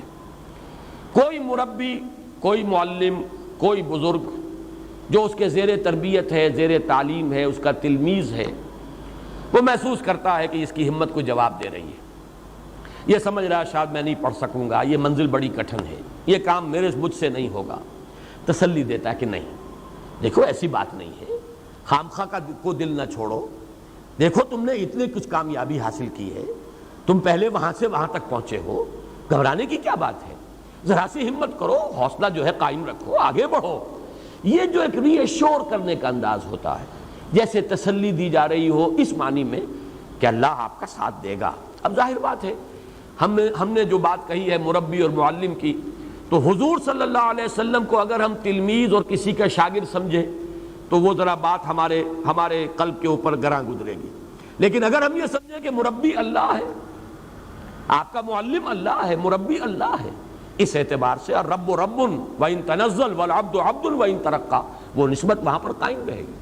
تو یہ جو حوصلہ دینے کا انداز ہے، اس کے پس منظر میں ہے اضمحلال، جس کو میں نے تعبیر کیا تھا جیسے کہ اعصاب کچھ جواب دے رہے ہوں، جیسے کہ ہمت کچھ بیٹھ رہی ہو، جیسے کہ کمر جو ہے وہ کچھ کمزور پڑتی نظر آ رہی ہو، جیسے اگلی صورت میں آئے گا الذی انقض ظہرک، جس نے کہ آپ کی کمر کو وہ دوہرا کر دیا تھا یا کمر توڑ کر رکھ دی تھی، یہ میں اس کا وضاحت بعد میں کروں گا اس کے لغوی معنی کیا ہیں، لیکن یہ جو پس منظر ہے اس کو اگر آپ پہچان لیں کہ جس میں یہ ری ایشورنس دی جا رہی ہے، اے نبی وَلَلْآخِرَةُ خَيْرٌ لَكَ مِنَ الْأُولَىٰ، بالکل مطمئن رہیں، آپ کے لیے آخرت کہیں بہتر ہے پہلی سے، لفظی ترجمہ ہوگا آپ کے لیے پچھلی کہیں بہتر ہے پہلی سے، یہ لفظی ترجمہ ہوگا۔ اب اس کا ایک معنی تو یہ ہو سکتے ہیں کہ یہ مراد ہے آخرت، یعنی آخرت میں آپ کا مقام و مرتبہ بہت بلند ہوگا دنیا میں جو بھی آپ کا مقام اور مرتبہ ہے اس سے، اور اس کے لیے چونکہ سابقہ صورت میں بھی یہ الفاظ آئے ہیں وَإِنَّ لَنَا لَلْآخِرَةَ وَالْأُولَىٰ، ہمارے ہی اختیار میں ہے آخرت بھی اور اولا بھی، پچھلی زندگی بھی، آخرت کی زندگی بھی اور دنیا کی زندگی بھی۔ اس اعتبار سے ان دونوں صورتوں کے اندر ایک لفظی مناسبت بھی پیدا ہوئی ہے۔ ایک مفہوم تو یہ ہے کہ آخرت سے مراد آخرت ہے معروف معنی میں، جسے ہم آخرت سمجھتے ہیں بعد بعد الموت کی زندگی، اخروی زندگی، اور اولا سے مراد ہے دنیا کی زندگی۔ ایک مفہوم یہ لیا گیا ہے اور میرے نزدیک یہی صحیح ہے، ہر آنے والا وقت آپ کے لیے پچھلے وقت سے بہتر ہوگا، اس دنیا میں بھی آپ کی ترقی درجات ہوتی رہے گی مسلسل، اور آخرت میں بھی آپ کی ترقی درجات کا سلسلہ منقطع نہیں ہوگا، مسلسل جاری رہے گا۔ اس میں مجھے آج بھی یاد آ رہا ہے مولانا داؤد غزنوی رحمۃ اللہ علیہ نے ایک مرتبہ تقریر کی تھی سائیوال میں، منگمری کہلاتا تھا اس زمانے میں، تو انہوں نے بہت ہی وضاحت کے ساتھ اس مقام کو بیان کیا تھا، اور بڑی پیاری ایک حدیث سنائی تھی، وہ میرے پاس حوالہ نہیں ہے اس وقت، میں صرف ان کو ہی سند کے طور پر پیش کر رہا ہوں۔ حضور نے فرمایا کہ میدان حشر میں لواء الحمد بیدی، اللہ کی حمد کا جھنڈا میرے ہاتھ میں ہوگا۔ یہ حمد جو ہے، آپ کا نام محمد بھی اسی سے ہے، اور احمد بھی اسی سے ہے، اور حامد بھی اسی سے ہے، اور محمود بھی اسی سے ہے، اور یہ جو ہے یہ اس امت کے لیے بھی یہ لفظ آیا ہے، تو اس اعتبار سے لواء الحمد بیدی، اور خاص جملہ یہ ہے اس روز میں اللہ کی جو حمد بیان کروں گا وہ آج نہیں کر سکتا۔ بڑا پیارا جملہ ہے، اس لیے کہ حمد کوئی انسان بیان کرتا ہے اپنے خود معرفت کے مناسبت سے، جتنی گہری اپریسیشن آپ کو کسی شے کی حاصل ہوئی ہے اتنا ہی تو آپ اس کو بیان کر سکیں گے نا۔ یہ تو ہو سکتا ہے کہ اپریسیشن آپ کی زیادہ ہو، بیان آپ نہ کر سکیں، اتنی بھی نہ بیان کر سکیں، وہ تو یہ ہے کہ انسان کا یعنی کلام کی صلاحیت جو ہے اس میں کم ہے، قوت بیانیہ کا قصور ہے، اس کی کمی ہے، لیکن یہ کہ ظاہر بات ہے کہ جتنی اپریسیشن ہے اس سے زائد تو کوئی شخص بیان نہیں کر سکتا، کتنا ہی وہ طلاقت لسانی اور اس کے اندر قوت بیان موجود ہو، اس کا بیان رہے گا وہیں تک جہاں تک کہ اپریسیشن اس کو حاصل ہوئی۔ معلوم ہوا کہ وہ معرفت رب جو حضور کو اس دنیا میں حاصل تھی، اس سے کہیں بڑھ کر معرفت رب ہوگی میدان حشر میں، اور اس وقت جو حمد بیان کریں گے محمد الرسول اللہ صلی اللہ علیہ وسلم، وہ اس دنیا کی زندگی میں رہتے ہوئے وہ حمد بیان نہیں کر سکتے تھے۔ تو وَلَلْآخِرَةُ خَيْرٌ لَكَ مِنَ الْأُولَىٰ، ہر آنے والی ساعت آپ کے لیے پچھلی ساعت سے بہتر ہوگی، اور آپ کے مراتب بلند سے بلند تر ہوتے چلے جائیں گے۔ وَلَسَوْفَ يُعْطِيكَ رَبُّكَ فَتَرْضَىٰ، اور عنقریب آپ کا رب آپ کو اتنا کچھ دے گا وہ کچھ دے گا. اب یہ میں نے دو ڈائمنشنز علیحدہ کر دی. اتنا کچھ دے گا یہ گویا کہ کوانٹیٹیو ہے، وہ کچھ دے گا یہ کوالیٹیٹیو ہے. اور یہاں پر ان دونوں کو بالکل مبہم رکھا گیا، واضح نہیں کیا گیا. کہیں ابہام میں زیادہ تاثیر ہوتی ہے، وہ کچھ دے گا، وضاحت نہیں کہ اب کیا دے گا اس کی وضاحت نہیں کی گئی، لیکن اس میں زیادہ جو ہے مبالغہ ہے، زیادہ تاثیر ہے. آپ کا رب آپ کو وہ کچھ دے گا اور اتنا کچھ دے گا کہ آپ راضی ہو جائیں گے. اب اس میں وہ کوانٹیٹیو کوالیٹیٹیو سارے ایلیمنٹس لے آئیے. اس میں وہ چیز بھی لے آئیے، دنیا میں آپ کو کامیابی ہوگی، آپ فاتح کی حیثیت سے مکے میں داخل ہوں گے. وہ وقت آئے گا کہ یہی قبائل عرب جو ہیں یدخلون فی دین اللہ افواجا، اللہ کے دین میں فوج در فوج داخل ہوں گے. پھر آپ کی امت کے ہاتھوں قیصر و کسریٰ کی سلطنتیں جو ہے وہ زیر ہوں گی اور وہاں پر جھنڈے گاڑے جائیں گے.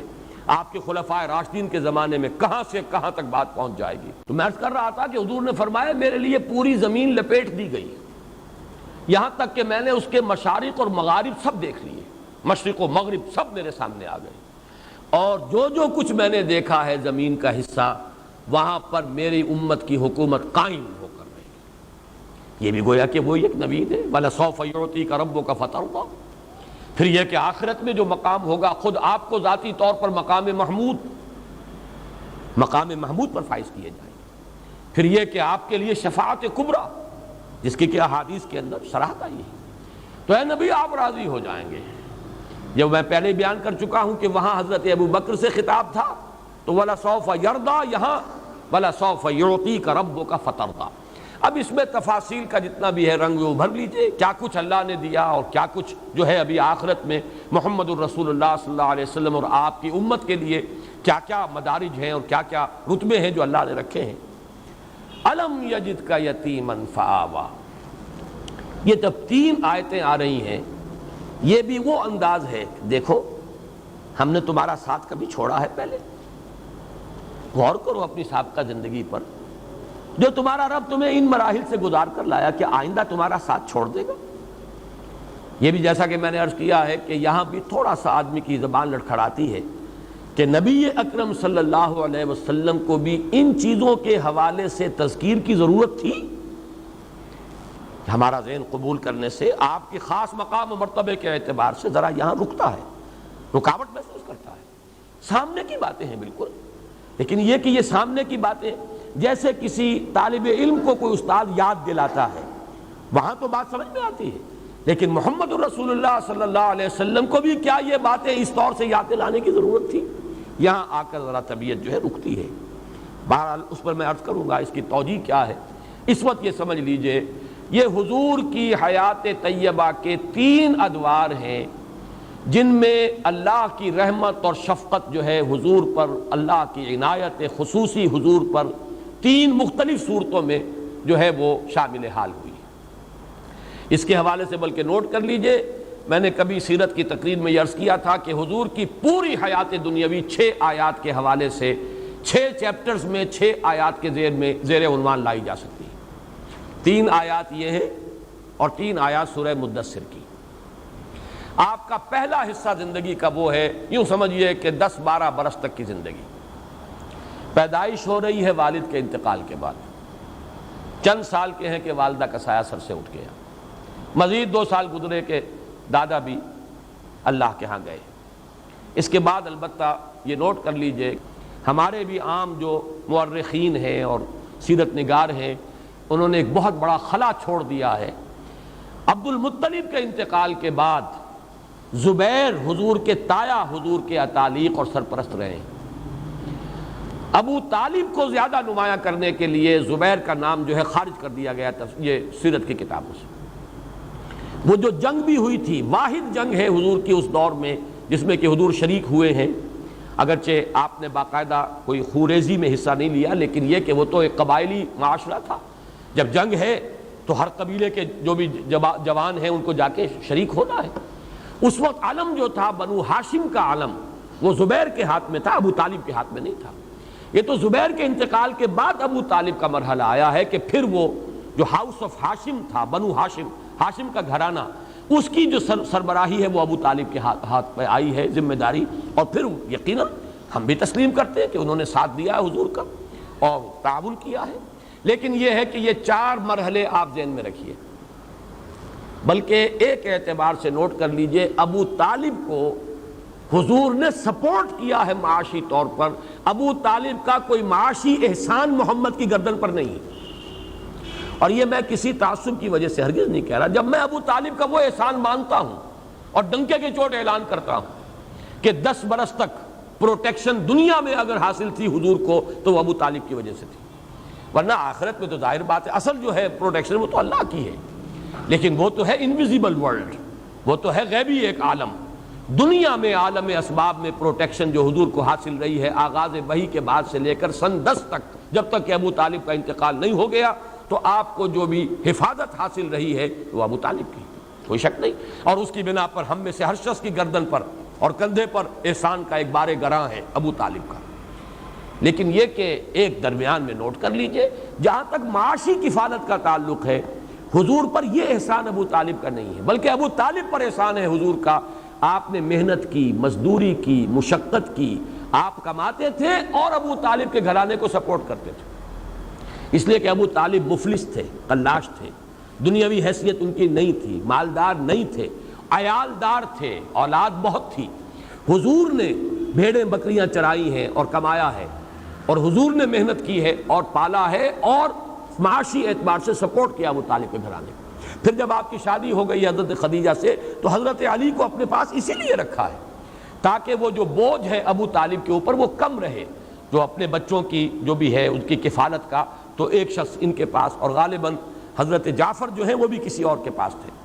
تو اس اعتبار سے شاید حضرت عباس کے پاس، اگر میرا جو ہے وہ یادداشت اگر ٹھوکر نہیں کھا رہی، اسی وجہ سے یہ معاملہ تھا کہ عباس بھی جو ہے وہ کافی آسودہ حال تھے۔ ادھر حضور کو اللہ تعالیٰ نے غنا عطا کر دیا حضرت خدیجہ سے شادی کا، نتیجہ یہ نکلا ہے کہ حضرت علی یہاں تھے، جعفر وہاں تھے، اس لیے کہ ابو طالب سپورٹ نہیں کر پاتے تھے۔ بہرحال پہلا مرحلہ جو ہے حضور کی حیات طیبہ کا، سیرت مطہرہ کا، الم یجد کا یتیما فآوا۔ اے محمد ذرا دیکھو تو صحیح، پیچھے مڑ کر نگاہ تو ڈالو، تم دنیا میں آئے تو تمہارے والد کا سر سے سایہ اٹھ چکا تھا، چند برس کے 6 برس کے تھے کہ دادا کی محبت سے بھی محروم ہو گئے، مزید 2 برس کے بعد ماں کی محبت اور شفقت بھی ختم ہوئی۔ پھر ہم نے کس کس طریقے سے آپ کے لیے بندوبست کیا، کہاں کہاں سے فآوا پناہ دی ہے، کہاں کہاں سے پروٹیکشن ملی ہے، کیسی کیسی محبتیں آپ کو ملی ہیں، دادا کی محبت، والدہ کی محبت، پھر زبیر کی محبت۔ زبیر کے علم تلے محمد الرسول اللہ اس جنگ میں شریک تھے، اگرچہ باقاعدہ خوریزی میں آپ نے حصہ نہیں لیا، لیکن تھے، جھنڈا ان کے ہاتھ میں تھا۔ تو پہلا دور تو یہ ہے محمد الرسول اللہ صلی اللہ علیہ وسلم کی حیات دنیاوی کا، جس کے لیے عنوان ہے الم یجد کا یتیما فآوا۔ یہاں تھوڑا سا ان آیات کی ترتیب میں آگے پیچھے ہے، اور غالباً یہ آہنگ کا جو بھی قرآن مجید کے اندر جو ایک آہنگ ہے، صوتی آہنگ، یہ ڈیوائن میوزک جو ہے اس کا تقاضا ہے۔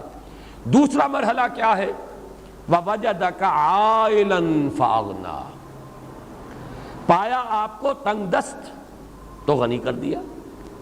اب اس کے دونوں پہلو ذہن میں رکھیے، ایک غنائے ظاہری جو حضرت خدیجہ رضی اللہ تعالی عنہا سے آپ کے نکاح کے ذریعے سے آپ کو دنیا میں غنا کی شکل حاصل ہو گئی۔ اب یہ کہ دولت ہے، سرمایہ ہے، وفادار بیوی ہے، جان چھڑکنے والی بیوی ہے، اپنی ساری دولت جو ہے آپ کے قدموں میں لا ڈالی ہے۔ وہ واقعات میں نے آپ کو سنائے ہیں، امام راضی نے کوٹ کیا ہے۔ ایک موقع پر حضور کہیں باہر گئے، ابھی وحی کا آغاز نہیں ہوا تھا وہ دور، اس لیے کہ 15 برس ہیں آپ کی ازدواجی زندگی کے، جبکہ ابھی وحی شروع نہیں ہوئی۔ 25 برس کی عمر میں آپ کا نکاح ہوا حضرت خدیجہ سے، اور 40 برس کی عمر میں وحی کا آغاز ہوا، تو یہ 15 برس ہے۔ یا اس میں سے کوئی تھوڑا سا وقت نکال لیجئے، وہ میں تیسری آیت کے ذیل میں لاؤں گا جو یہاں درمیان میں آئی ہے۔ تو بہرحال 12-13 برس کا یہ مرحلہ بھی ذہن میں رکھیے۔ یہ آپ نے خوشحالی کا، اطمینان کا، ایک وفادار بیوی ہے نکاح میں، بچے بھی اللہ نے دیے ہیں، اگرچہ بیٹے ہوئے وہ لے لیے، بیٹیاں ہیں، ہرا بھرا گھر ہے، دولت ہے، آسائش ہے، عزت ہے، آپ کی تجارت ہے، آمد و رفت ہے۔ اس کا واقعہ وہ آتا ہے جو امام راضی نے نقل کیا ہے کہ حضور ایک مرتبہ نکل گئے ذرا مکے سے باہر، کوئی وادی میں آپ نے دیکھا کوئی قبیلہ ٹھہرا ہوا تھا، بہت مفلوق الحال لوگ، بدن پر کپڑے نہیں، اور فاقوں سے معلوم ہوتا تھا سوکھ کر کاٹا ہوئے۔ دیکھ کر آپ آ گئے، کپڑا لے کر لیٹ گئے، ایک کیفیت حزن کی اور ملال کی۔ حضرت خدیجہ نے پوچھا کیا معاملہ ہے، آپ کی طبیعت ناساز نہیں، کیا معاملہ ہے؟ فرمایا کہ میں گیا تھا باہر، میں نے دیکھا ایک ایسے لوگ ہیں اور میرے پاس کوئی دولت نہیں ہے کہ میں ان کی مدد کر سکوں۔ تو حضرت خدیجہ نے کہا کہ اچھا آپ جائیے فلاں فلاں لوگوں کو لے آئیے، بلا لائیے ذرا، مکے کے بڑے بڑے لوگ، اور ان میں الفاظ ہیں کہ فیہم الصدیق، حضرت ابوبکر کو بھی بلایا گیا، وہ بھی نمایاں لوگوں میں سے تھے، وہاں کی جو ہائرارکی ہے اس میں بھی ان کا مقام تھا، وہ بھی آئے ہیں۔ تو بہت سے لوگ جو آ گئے، جمع کر لیا، اتنی دیر میں اتنا بڑا ڈھیر اشرفیوں کا حضرت خدیجہ نے لگایا کہ جب حضور آ کر بیٹھے ہیں تو اس کے پیچھے چھپ گئے، اور پھر کھڑے ہو کر کہا حضرت خدیجہ نے آپ سب لوگ گواہ رہے ہیں میں نے یہ ساری دولت محمد کو دی، وہ جہاں چاہیں خرچ کریں۔ یہ ہے ان کی شان۔ تو یہ ظاہری غنا ہے، ابھی اس کو بھی آپ سمجھیے کہ یہ ظاہری غنا ہے۔ اصل غنا تو غنا النفس ہے، الغنا غنا النفس، وہ تو آپ کا قلب جو ہے وہ تو غنی ہمیشہ تھا اور ہمیشہ رہا، لیکن یہ کہ یہاں در حقیقت مراد جو ہے وہ غنا جو ہے وہ باطنی غنا نہیں۔ وَوَجَدَكَ عَائِلًا فَأَغْنَىٰ، پایا آپ کو تنگ دست تو آپ کو غنی کر دیا۔ یہ وہ زندگی کا دوسرا دور ہے۔ تیسرا دور وہ ہے، یہ ہے در حقیقت ایک اعتبار سے بڑا سخت دور جو حضور پر گزرا ہے، اس کو آپ کہہ سکتے ہیں فلسفیانہ غور و فکر کا دور ہے۔ دیکھیے اس کو ایک انداز سے ذرا حضور کے مقام و مرتبے کے اور آپ کے ذکر سے تو یہ چیز پھر غیر متناسب اور نامناسب نظر آتی ہے، لیکن بات کو سمجھیے۔ جب تک کہ ایک تنگ دستی تھی تو پوری محنت جو ہے جسمانی مشقت لگ رہی ہے، اب جب فراغت بھی ہو گئی، ہر طرح کی سہولتیں بھی حاصل ہو گئیں، گھریلو ازدواجی زندگی کی مسرتیں بھی حاصل ہیں، تو غالباً اب وہ وقت آیا ہے کہ فلسفیانہ غور و فکر، یہ کائنات ہے کیا، یہ زندگی ہے کیا، یہ ہم کہاں سے آئے ہیں، کہاں جا رہے ہیں، یہ گاڑی چلے جا رہی ہے، رو میں ہے رخش عمر، کہاں دیکھیے تو ہمیں نہ ہاتھ باغ پہ ہے نہ پا ہے رکاب میں، کدھر جا رہے ہیں پتہ نہیں، کہاں ہم جا رہے ہیں، کہاں سے ہدایت ملے۔ پھر یہ جو پستی ہے اخلاقی، اب ظاہر بات ہے جو خود اخلاق کی اس بلندی پر فائز ہو، اسے جو اپنے معاشرے میں پستی نظر آ رہی تھی، یہ لوگ کس درجے دنات اور کس درجے کمینگی کا مظاہرہ کر رہے ہیں، کیسی درندگی کا مظاہرہ ہو رہا ہے، غلاموں پر جو ظلم و ستم ہو رہا ہے، لوگوں کے اندر جو ہے اخلاق کا شمع نہیں رہا، یتیموں کو دھکے دیے جا رہے ہیں، بھوکوں کو کھانا کھلانے والا کوئی نہیں ہے، یہ سب کچھ جو ہو رہا ہے فحاشی ہے۔ اور عشقیہ داستانیں جو ہیں کھڑے ہو کر بڑے شوق سے لمبے لمبے قصیدوں کے اندر بیان کی جا رہے ہیں، فحاشی ہو رہی ہے، یہ ننگے مادر ذات برہنہ طواف کیا جا رہا ہے کعبے کا، کیا ہو رہا ہے، اس کا کیا علاج ہے، حالات میں کوئی بہتری ہو سکتی ہے، کیسے ہوگی؟ ایک سلیم الفطرت انسان ایک طرف تو اپنے ماحول کو دیکھ کر کڑ رہا ہے، سوچ رہا ہے اس کا حل کیا ہے، ہو بھی سکے گا حل کہ نہیں، کوئی امکان ہے اس کے درست ہونے کا؟ پھر یہ کہ مجھے کہاں سے ہدایت ملے، یقین والی دولت کہاں سے ملے، یہ ساری چیزیں وہ ہیں جو فلسفیانہ غور و فکر کا ایک بڑا شدید مرحلہ محمد الرسول اللہ پر گزرا ہے۔ بلکہ یہ ابھی لفظ رسول اللہ میں نے ایڈ کر دیا، اس وقت تک تو ابھی آپ کی نبوت ظاہر نہیں ہوئی، رسالت پر فائز نہیں ہوئے، یہ ایک حکیمانہ غور و فکر کا مرحلہ ہے۔ اسی کے بارے میں احادیث میں آتا ہے کہ فلما بلغ 40 سنة حبب إليه الخلاء فكان يخلو بغار حراء يتحنس فيه، آپ نے غور و فکر شروع کیا، خلوت گزینی محبوب ہو گئی، اب ملنا جلنا چھوڑ دیا لوگوں سے، جیسے کہتے ہیں وڈرا کر لینا، وہ ملنا جلنا، دنیا کی محفلوں سے اکتا گیا ہوں یا رب، کیا لطف انجمن کا جب دل ہی بجھ گیا ہو۔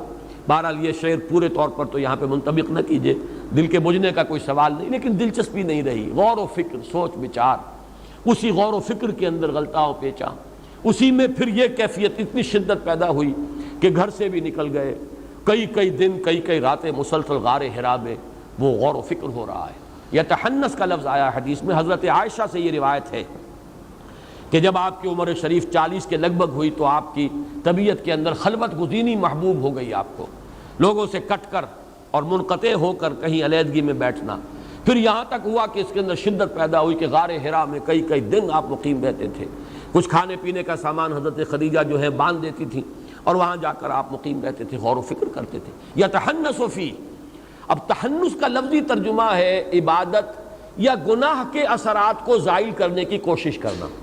ہنس کہتے ہیں گناہ کو. تحنس جو ہے کہیں کہیں باب تفاعل جو ہے اس معنی میں دیتا ہے سلب ماخذ، کہ جیسے کہ گناہ کو زائل کرنے کے لیے عبادت کی جاتی ہے تو یہ تحنس فی. لیکن پھر یہ کہ جو شارحین حدیث ہیں انہوں نے یہ سوال اٹھایا کہ آپ عبادت کیا کرتے تھے، کس طور سے کرتے تھے؟ ظاہر بات ہے کہ آپ بنی اسرائیل میں پیدا نہیں ہوئے، یہاں پر جو ہے ملت ابراہیمی اس میں سب چیزیں گم ہو چکی، تو عبادت کیسے کرتے تھے؟ تو تقریباً اجماع ہے اس پر کہ کان صفت و تعبدہ فی غار حراء التفکر والاعتبار. غار حراء میں آپ غور و فکر کرتے تھے، سوچ بچار کرتے تھے. یہ وہ سوچ بچار کا مرحلہ ہے جس میں انسانی فلسفیانہ فکر جہاں تک پہنچ سکتا ہے وہاں تک محمد پہنچ گئے صلی اللہ علیہ وسلم. اب وہ مقام آیا ہے کہ جس سے آگے عقل انسانی کی رسائی نہیں ہے. گزر جا عقل سے آگے کہ یہ نور چراغ راہ ہے، منزل نہیں ہے. یہ وہ منزل ہے کہ جس پر وَوَجَدَكَ ضَالًّا فَهَدَىٰ. اب وہ پردے اٹھے ہیں، افلاک سے آتا ہے نالوں کا جواب آخر، اٹھتے ہیں حجاب آخر، کرتے ہیں خطاب آخر. اب وحی کا سلسلہ شروع ہوتا ہے. یہ گویا کہ سیرت محمدی صلی اللہ علیہ وسلم حیات طیبہ جو ہے آپ کے حیات دنیاوی کا تیسرا مرحلہ ہے. اس تیسرے مرحلے کے بعد بھی چوتھا مرحلہ ہے. ابھی وہ تشویش کیسے ہو، کس طرح کروں، غور و فکر، سوچ بچار، بڑا بوجھ آ گیا ہے، بہت بھاری بوجھ ہے. اس کا جو احساس گراں ہے اس کا ہے در حقیقت یا ایھا المزمل یا ایھا المدثر. اے کپڑے میں لپٹ کر لیٹنے والے، اے کمبل میں لپٹ کر لیٹنے والے، اے لحاف کو اوڑھ کر لیٹنے والے، کھڑے ہو جاؤ. اب تمہاری جد و جہد شروع ہو جانی چاہیے. لاکھ حکیم سر بجیب، ایک کلیم سر بکف. اب یہ غور و فکر کا مرحلہ ختم کرو، آؤ میدان عمل میں. اور دو عمل ہے، ایک رات کا عمل ہے قم اللیل الا قلیلا نصفہ او انقص منہ قلیلا اور زد علیہ ورتل القرآن ترتیلا. اور ایک دن کا عمل ہے یا ایھا المدثر قم فانذر وربک فکبر. تو پانچواں مرحلہ ہے حضور کا انذار. پورا مکی دور جو ہے آپ یہاں سمجھیے دعوت، انذار، خبردار کرنا، جگانا، ہوش میں لانا. یہ 13 برس جو ہے یہ در حقیقت مرحلہ ہے انذار کا. اور باخری 11 برس یہ مرحلہ ہے تکبیر رب. اب اللہ کے جھنڈے کو بلند کرنے کے لیے سیف بدست آپ محمد الرسول اللہ صلی اللہ علیہ وسلم جہاد اور قتال کے میدان میں. 6 آیات کے حوالے سے حیات دنیاوی محمد الرسول اللہ صلی اللہ علیہ وسلم کی علم یجد کا یتیما فآوا، پہلے 10 11 12 برس. ووجدک عائلا فاغنا، یہ وہ درمیانی حصہ. جیسے کہ آپ کی تجارت بھی کچھ کامیابی حاصل ہوئی اور پھر خاص طور پر حضرت خدیجہ سے شادی کے بعد، اور پھر وہ جو زندگی کا آسائش کا، آرام کا، دنیاوی جسے آپ کہتے ہیں خوشیوں کا ایک وقت آیا ہے جو گزرا ہے، ہر طرح کی سہولت، دنیاوی آسائش ہے. پھر وہ وقت آیا غور و فکر، سوچ بچار. پھر وہ وقت آیا اب کھڑے ہو جاؤ، یا ایھا المدثر کمر کس لو، یا ایھا المزمل قم، یا ایھا المدثر قم. اور اس کا پہلا مرحلہ انذار قم فانذر، اور آخری مرحلہ وربک فکبر، تکبیر رب اور اس کے لیے باطل سے پنجہ آزمائی، یہاں تک کہ قتال، اللہ کی راہ میں جنگ. یہ ہیں 6 مراحل اور 6 آیات. بہرحال ان کے حوالے سے اب جو بات مجھے عرض کرنی ہے وہ یہ ہے وَوَجَدَكَ ضَالًّا فَهَدَىٰ. اس پر یہ ہے کہ ضال کے لفظی معنی کیا ہیں، اس پر بہت سی آپ کو مل جائیں گی تفاسیر کے اندر آ رہا. ضال کے معنی جو ہے یہ سمجھ لیجئے ایسا شخص بھی ہو سکتا ہے جو راہ سے بھٹک گیا ہو، لیکن اس کا بھٹکنا شرارت نفس کی وجہ سے نہ ہو، مغالطے کی وجہ سے. خلوص میں بھی تو آدمی غلطی کر بیٹھتا، جیسے کہ ضالین اور مغضوب علیہم، یہ سورہ فاتحہ میں جو آخری 2 آیات ہیں ان کا تعلق ان سے ہے. مغضوب علیہم یہود جنہوں نے اپنی شرارت نفس، محبت دنیاوی کی بنیاد پر ٹھوکر کھائی. ضالین نصارہ جنہوں نے محبت میں غلو کیا حضرت عیسیٰ علیہ السلام کے، اور رہبانیت میں غلو کیا، ترک دنیا میں غلو کیا. ظاہر بات ہے یہ دونوں چیزیں بدنیتی پر نہیں ہیں، چاہے وہ عقیدت اور محبت کا غلو ہے وہ بدنیتی نہیں ہے. اگر رہبانیت کا راستہ اختیار کیا وہ بھی بدنیتی نہیں ہے، نیک نیتی کے ساتھ راستے سے بھٹک جانا یہ بھی لفظ ضال کا مصداق ہے۔ پھر ضال عربی زبان میں آتا ہے کوئی شخص کسی جذبے سے اتنا مغلوب الحال ہو جائے، جیسے کسی کے عشق میں دیوانگی، کوئی ایک کیفیت ایسی طاری ہو گئی ہے جو صوفیہ کی اصطلاح ہے مجذوب، متحیر، فلسفیوں کی اصطلاح ہے متحیر، حیران، اس لیے کہ اس کائنات کا عقدہ کہ کسب کہ کسی نے نہ آج تک یہ سلجھایا ہے اور نہ یہ سلجھے گا، کہ کس نقصد نہ ملک شاید بحکمت ہی معمارہ، حیرانگی، وہ بھی ضال کا لفظ ہے۔ آدمی حیران کھڑا ہو ادھر جاؤں یا ادھر جاؤں، یہ بھی ضال ہے۔ راستہ ابھی واضح نہیں ہے، ابھی راستے کی تلاش میں ہے، یہ بھی ضال ہے۔ کوئی کسی کی محبت جو ہے اس درجے سوار ہو گئی ہے کہ اپنا ہوش نہیں رہا، اپنے جو ہے اپنے نہ پیٹ کا خیال ہے، نہ اپنی بھوک کا خیال ہے، نہ اپنے آرام کا خیال ہے، یہ بھی لفظ ضال کا مصداق ہے۔ یہاں پر ان تمام میں سے آئے گا تلاش حقیقت میں سرگرداں، وہ فلسفیانہ غور و فکر کا مرحلہ جو محمد الرسول اللہ صلی اللہ علیہ وسلم نے غار حرا میں طے کیا ہے۔ وَوَجَدَكَ ضَالًّا فَهَدَىٰ۔ اب اس پر جو بات مجھے عرض کرنی ہے، اور یہ میں محسوس کر رہا ہوں کہ آج ہمیں سورۃ الضحیٰ ہی پر اکتفا کرنی پڑے گی، سورۃ الانشراح جو ہے وہ اب کل ہم پڑھیں گے انشاءاللہ، لیکن اس کو ہم مکمل کر لیں گے۔ ان دونوں کیفیات کو جمع کر لیجئے۔ پہلی کیفیت وہ یہ احساس کہ میرے رب نے کہیں مجھے چھوڑ تو نہیں دیا، یہ تشویش، یہ اضطراب کہ عشقست و ہزار بدگمانی۔ دوسرا احساس یہ کامیاب ہو سکوں گا، اتنا بڑا بھاری بوجھ اٹھا سکوں گا، کیا یہ مشن، اس کی ذمہ داری میں ادا کر سکوں گا، یہ دوسری تشویش ہے۔ اور اس میں ہمت کا کچھ جواب دے جانا، جیسے کہ نیورستھینیا کا لفظ میں نے استعمال کیا۔ ان دونوں کیفیات کو جمع کیجئے تو اب صوفیہ کی ایک اصطلاح کے حوالے سے بات سمجھ میں آئے گی۔ قبض کی کیفیت، شدید قبض کی کیفیت تھی محمد الرسول اللہ صلی اللہ علیہ وسلم پر، جس میں کہ یہ سورہ مبارکہ نازل ہوئی ہے آپ کی دلجوئی اور تسلی کے لیے۔ اس کے لیے ذرا تھوڑی سی وضاحت مجھے کرنی پڑے گی۔ دیکھیے، انسانوں کی اکثریت تو ان پر مشتمل ہے جو بے حس ہوتے ہیں اور غبی ہوتے ہیں، جو ہو جائے ڈھیٹ انسان، کسی چیز کی کوئی خاص، بس اپنی فکر ہے، اپنے بطن اور فرج کے تقاضے ہیں، مال جمع کرنا ہے، اس سے آگے کوئی اور فکر نہیں، کوئی سوچ نہیں، کوئی احساسات نہیں۔ کسی کے دل پر کیا بیت رہی ہے ہمیں کیا، وہ جانے۔ کوئی بھوکا ہے ہمیں کیا۔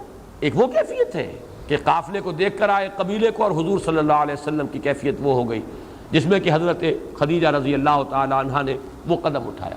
ایک یہ کہ ہوا کرے، ہم کسی کے ذمہ دار تو نہیں، لا ابالی، جیسے آ چکا ہے پچھلی صورت میں، من بخل واستغنی، استغنا۔ ان لوگوں کو چھوڑ دیجئے تو ایک اقلیت انسانوں کی ایسی ہوتی ہے جن کے لیے میں دو لفظ اب استعمال کر رہا ہوں، ذہین اور حساس۔ ذہین اور حساس لوگوں میں قبض اور بسط کی کیفیت، یہ مختلف سائیکلز ہیں جو آتی رہتی ہیں۔ کبھی طبیعت میں پشمردگی ہے، دل بجھا ہوا سا ہے، کچھ نا امیدی سی ہے، خود اپنے اوپر اعتماد کی کمی محسوس ہو رہی ہے، مجھ میں صلاحیت نہیں ہے، میں کچھ نہیں کر سکتا، اب تک جو کچھ کیا اس کا کچھ حاصل نہیں ہے، مایوسی، نا امیدی، پشمردگی، طبیعت میں انقباض، ایک بددلی کی سی کیفیت، یہ قبض ہے۔ کبھی اچانک ہم محسوس کرتے ہیں جیسے بادل آئے تھے اور چلے گئے، جیسے مطلع صاف ہو گیا۔ یہ ساری چیزیں انٹرنسک ہیں، ضروری نہیں کہ خارج کے اندر کوئی حالات بدلے ہوں، حالات وہی ہوں گے لیکن انسان کی داخلی کیفیت بدل جاتی ہے۔ اب ایک جذبہ بھی ہے، امنگ بھی ہے، امید بھی ہے، روشن پہلو نظر آ رہے ہیں۔ قبض کی کیفیت میں تاریک پہلو نظر آتے ہیں، مایوسی کے پہلو نظر آتے ہیں، پیسیمزم کی کیفیت۔ اور یہ جو بسط کی کیفیت ہے اس میں روشن پہلو، دیکھو یہ بھی تو ہے نا، آخر یہ بھی تو ہوا ہے، اور بھی ہو سکتا ہے، آخر اب تک میں نے یہ کام بھی تو کر لیا، آگے بھی مشکل آسان ہو سکتی ہے۔ یہ دو کیفیات ہیں قبض اور بسط کی، جن کو کہ صوفیاء کرام نے یہ اصطلاحات، یہ عنوان دیے، قبض اور بسط۔ جتنی انسان کے اندر حساسیت کی کیفیت زیادہ ہوگی، ذہانت زیادہ ہوگی، اتنا ہی یہ جو ویوز ہیں اس کی ایمپلیٹیوڈ زیادہ ہوتی ہے۔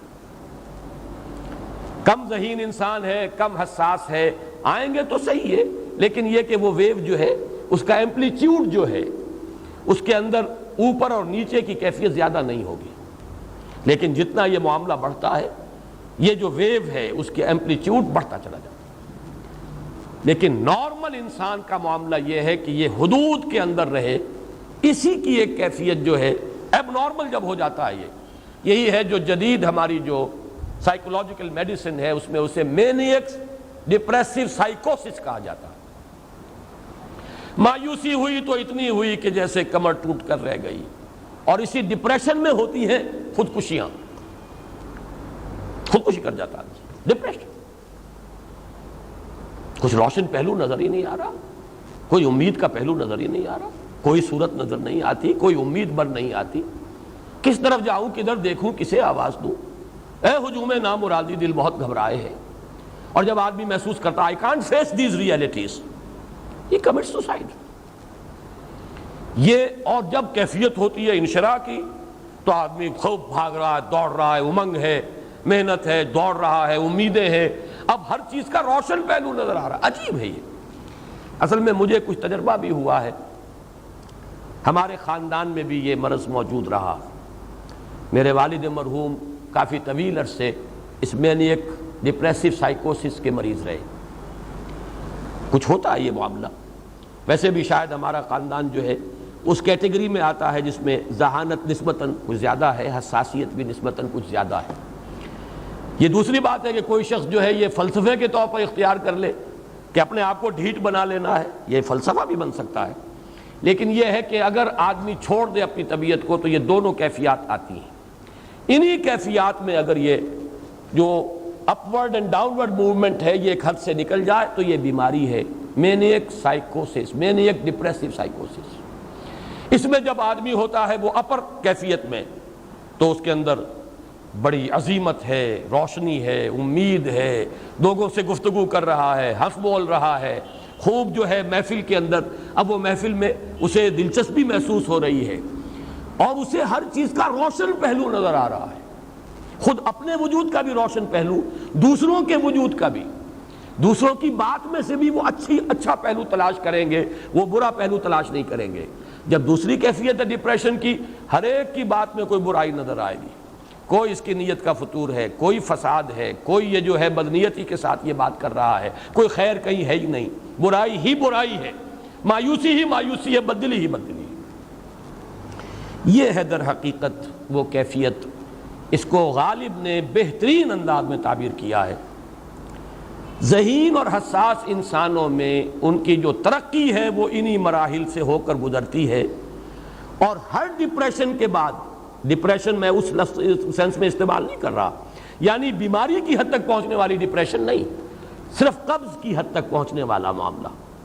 ہر قبض کے بعد جب بسط آتا ہے تو آگے ترقی ہوتی ہے، جس کو آپ کہتے ہیں بائی لیپس اینڈ باؤنڈس، آدمی جو ہے چھلانگ لگاتا ہے، گویا کہ ایک درجہ جو پہلے تھا اس سے آگے درجہ انسان کا جو ہے اس سے بلند تر پوزیشن پر انسان پہنچتا ہے۔ ہر قبض کے بعد جو نیا بسط آتا ہے وہ ایک نئی کیفیت، نئی شان، نئی بلندی، نئی رفعت لے کر آتا ہے۔ اس کو غالب نے تعبیر کیا ہے بہت خوبصورت انداز ہے، رکتی ہے میری طبع تو ہوتی ہے رواں اور، یعنی شاعر بھی کبھی ایسا وقت آتا ہے شعر جو ہے وہ اس پر نازل ہی نہیں ہو رہا، شعر نہیں کہہ پا رہا، طبیعت میں رکاوٹ سی ہے، بندش سی ہو گئی ہے، کوئی کلام موضوع ہو ہی نہیں رہا۔ لیکن پھر جب یہ کیفیت جو ہے بدلتی ہے اور جب پھر بسط کی کیفیت آتی ہے، رکتی ہے میری طبع تو ہوتی ہے رواں اور، پھر اس کے اندر ایک جولانی نئی ایک کیفیت جو ہے انشراح کی، وہ ایک بالکل نئی کیفیت، نئی شان کے ساتھ۔ یہ ہے وہ معاملہ جو ان آیات مبارکہ کے پس منظر میں ہے۔ اسی لیے اب میں آپ کو اس کا حوالہ دے رہا ہوں، تفسیر مظہری میں قاضی ثناء اللہ پانی پتی رحمۃ اللہ علیہ نے بہت عمدہ بات فرمائی ہے کہ حالت قبض اگر کسی شخص پر طاری ہو تو اس حال میں اکسیر کا درجہ رکھتی ہے یہ سورہ مبارکہ، اس لیے کہ یہ نازل ہوئی ہے محمد الرسول اللہ صلی اللہ علیہ وسلم پر اسی حالت قبض میں۔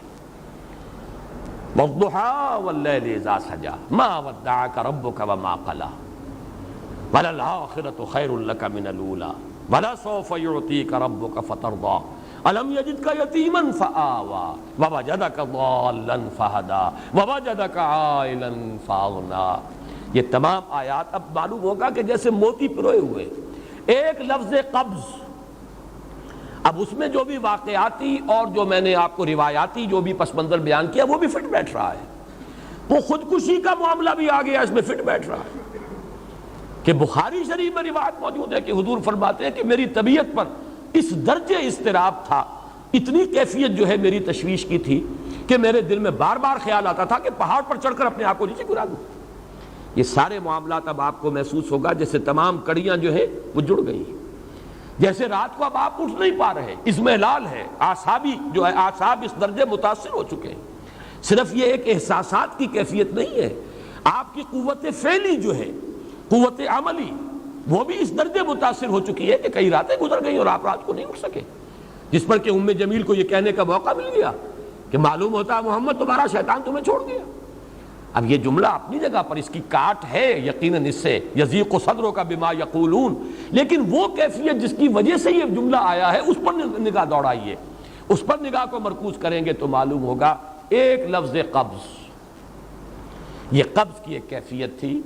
اس قبضی کی کیفیت کا ایک مظہر یہ ہے چونکہ یہ بھی تو در حقیقت قلب مبارک جو ہے محمد الرسول اللہ صلی اللہ علیہ وسلم کا، اسی پر تو وحی کا نزول ہوتا تھا، یہ بھی وہی داخلی احساسات و کیفیات کا معاملہ ہے، یہی بھی در حقیقت یہ واردات قلبیہ ہی کا سارا معاملہ ہے۔ اس کو آپ خارج سے تعبیر نہیں کر سکتے، نہ ابھی کوئی ایسے مصائب تھے، نہ ایسی کوئی مشکلات تھیں، نہ ابھی کوئی رد و قضا ایسی شروع ہوئی، نہ ابھی کوئی بحث و نزاع کا معاملہ ایسا ہوا، نہ کوئی ابھی کوئی فزیکل پرسیکیوشن شروع ہوئی، یہ سب داخلی ہی کیفیات ہیں، اور ان داخلی کیفیات کے حوالے سے ان سورہ مبارکہ کو اگر صحیح سمجھا ہے تو صوفیہ نے سمجھا۔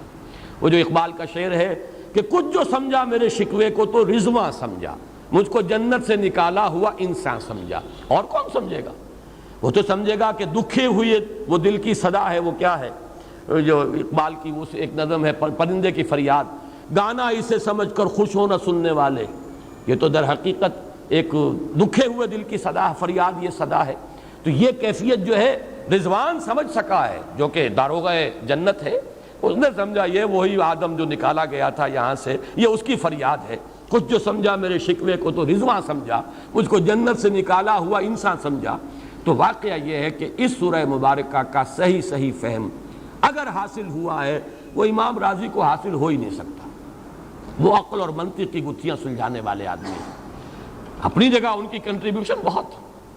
یہ لغت اور ادب کا کوئی خاص مسئلہ اس میں ہے ہی نہیں کہ زمخشری اس میں کوئی جولانی دکھائیں اپنی، اس میں کوئی ایسا اشکال ہے ہی نہیں، نحوی اشکال ہی نہیں، لیکن یہ واردات قلبیہ کا معاملہ ہے، احساسات باطنی کا معاملہ ہے، یہ نفسیات انسانی کا معاملہ ہے، اور اس کو وہی سمجھ سکتے ہیں کہ جو ماہرین علم نفس ہیں، اور وہ ہیں صوفیاء کرام ہمارے ہاں، جن کا وہ ذوق ہے، باطنی کیفیات و احساسات جن کا موضوع ہے کہ یہ در حقیقت حالت قبض کی کیفیت ہے۔ اور اسی کے حوالے سے آج جو میں آخری بات عرض کر رہا ہوں وہ یہ ہے کہ میں نے آج، آپ نے نوٹ کیا ہوگا، شروع میں معمول کے خلاف ایک اضافی دعا بھی مانگی تھی۔ واقعہ یہ ہے کہ آج سے پہلے میں اس دعا کی اصل عظمت کو اتنا نہیں سمجھ پایا تھا جتنا آج سمجھا۔ یہ جو عظیم دعا ہے جس میں اتنی لجاجت، اتنی ہیوملٹی حضور نے اختیار کی ہے جس سے آگا کے سوال نہیں ہے۔ اللہم انی عبدک وابن عبدک وابن امتک، اے اللہ میں خود تیرا بندہ ہوں، میرا باپ بھی تیرا ادنا غلام، میری ماں تیری ادنا کنیز، فی قبضتک، میرا پورا وجود تیرے قبضہ قدرت میں ہے، تیرے ہی اختیار میں ہے، فی قبضتک ماضٍ فی حکمک، میرے پورے وجود میں تیرا ہی حکم جاری و ساری ہے، عدل فی قضاؤک، اور جو فیصلہ بھی تو میرے بارے میں کرے، جو بھی کرے وہ عدل ہے، انصاف ہے، کہ ہر چہ ساقی ما ریخت عین الطاف، ماضٍ فی حکمک عدل فی قضاؤک، ناصیتی بیدک، میری پیشانی تیرے ہاتھ میں ہے، جدھر چاہے موڑ دے۔ یہ جو اپنی نفی ہے نفی اس اعتبار سے بھی اپنی انانیت کی نفی، انی عبدوں کا وابن عبد کا وابن امت کا، پھر اپنے وجود کی نفی، اپنی مرضی کی نفی، اپنے اختیار کی نفی، فی قبضت کا ماضٍ فی حکموں کا ناصیتی بید کا عدل فی قضاء کا۔ پھر دیکھیے واسطہ وہ دیا ہے جس سے اونچا واسطہ ممکن نہیں۔ اسألوں کا بکل اسم ہو لک، قرآن مجید میں آیا نا، فدوہ بہا وللہ الاسماء الحسنی فدوہ بہا، اچھے نام اللہ کے ہیں، اس کو پکارا کرو ان ناموں کے حوالے سے۔ اب نام کہاں سے جمع کریں سارے؟ ایک میں اسألوں کا بکل اسم ہو لک، جو بھی تیرے نام ہیں، سمیت بہ نفسک، جن سے تو نے خود اپنے آپ کو موسوم کیا، او علمتہ احدا من خلقک، یا تو نے اپنی مخلوق میں سے کسی کو وہ نام سکھایا، او انزلتہ فی کتابک، یا وہ نام تو نے اپنی کسی کتاب میں نازل کیا، اب استاثرت بہ فی مکنون الغیب عندک، یا اس کو تو نے خود اپنے خزانہ غیب میں محفوظ رکھا ہوا ہے۔ تیرے وہ نام بھی ہیں جو تو نے کسی کو ابھی سکھائے ہی نہیں، تو نے اپنی کتاب میں کسی میں نازل ہی نہیں کیے، وہ تو تیرے خاص خزانے کے اندر وہ ابھی در مکنون ہے، وہ ابھی تیرے پاس موجود ہے۔ یہ اس سے بڑا اب واسطہ کیا ہوگا؟ مانگا کیا ہے؟ ذرا غور کیجئے، ان تجعل القرآن ربیع قلبی ونور صدری وجلاء حزنی وذہاب ہمی وغمی۔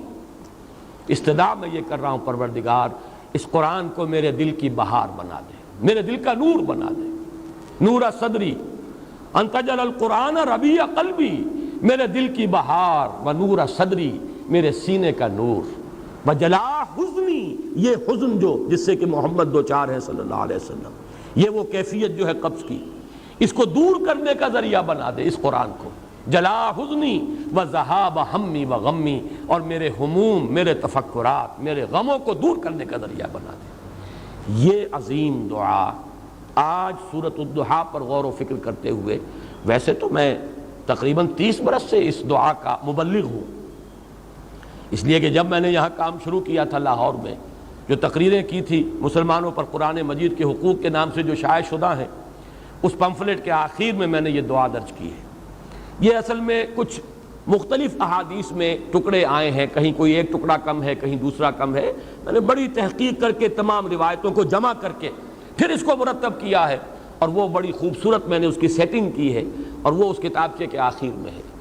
اللہم انی عبدک وابن عبدک وابن امتک فی قبضتک ناصیتی بیدک ماضٍ فی حکمک عدل فی قضاؤک، اسألک بکل اسم ہو لک سمیت بہ نفسک او علمتہ احدا من خلقک او انزلتہ فی کتابک او استاثرت بہ فی مکنون الغیب عندک ان تجعل القرآن ربیع قلبی ونور صدری وجلاء حزنی وذہاب ہمی وغمی۔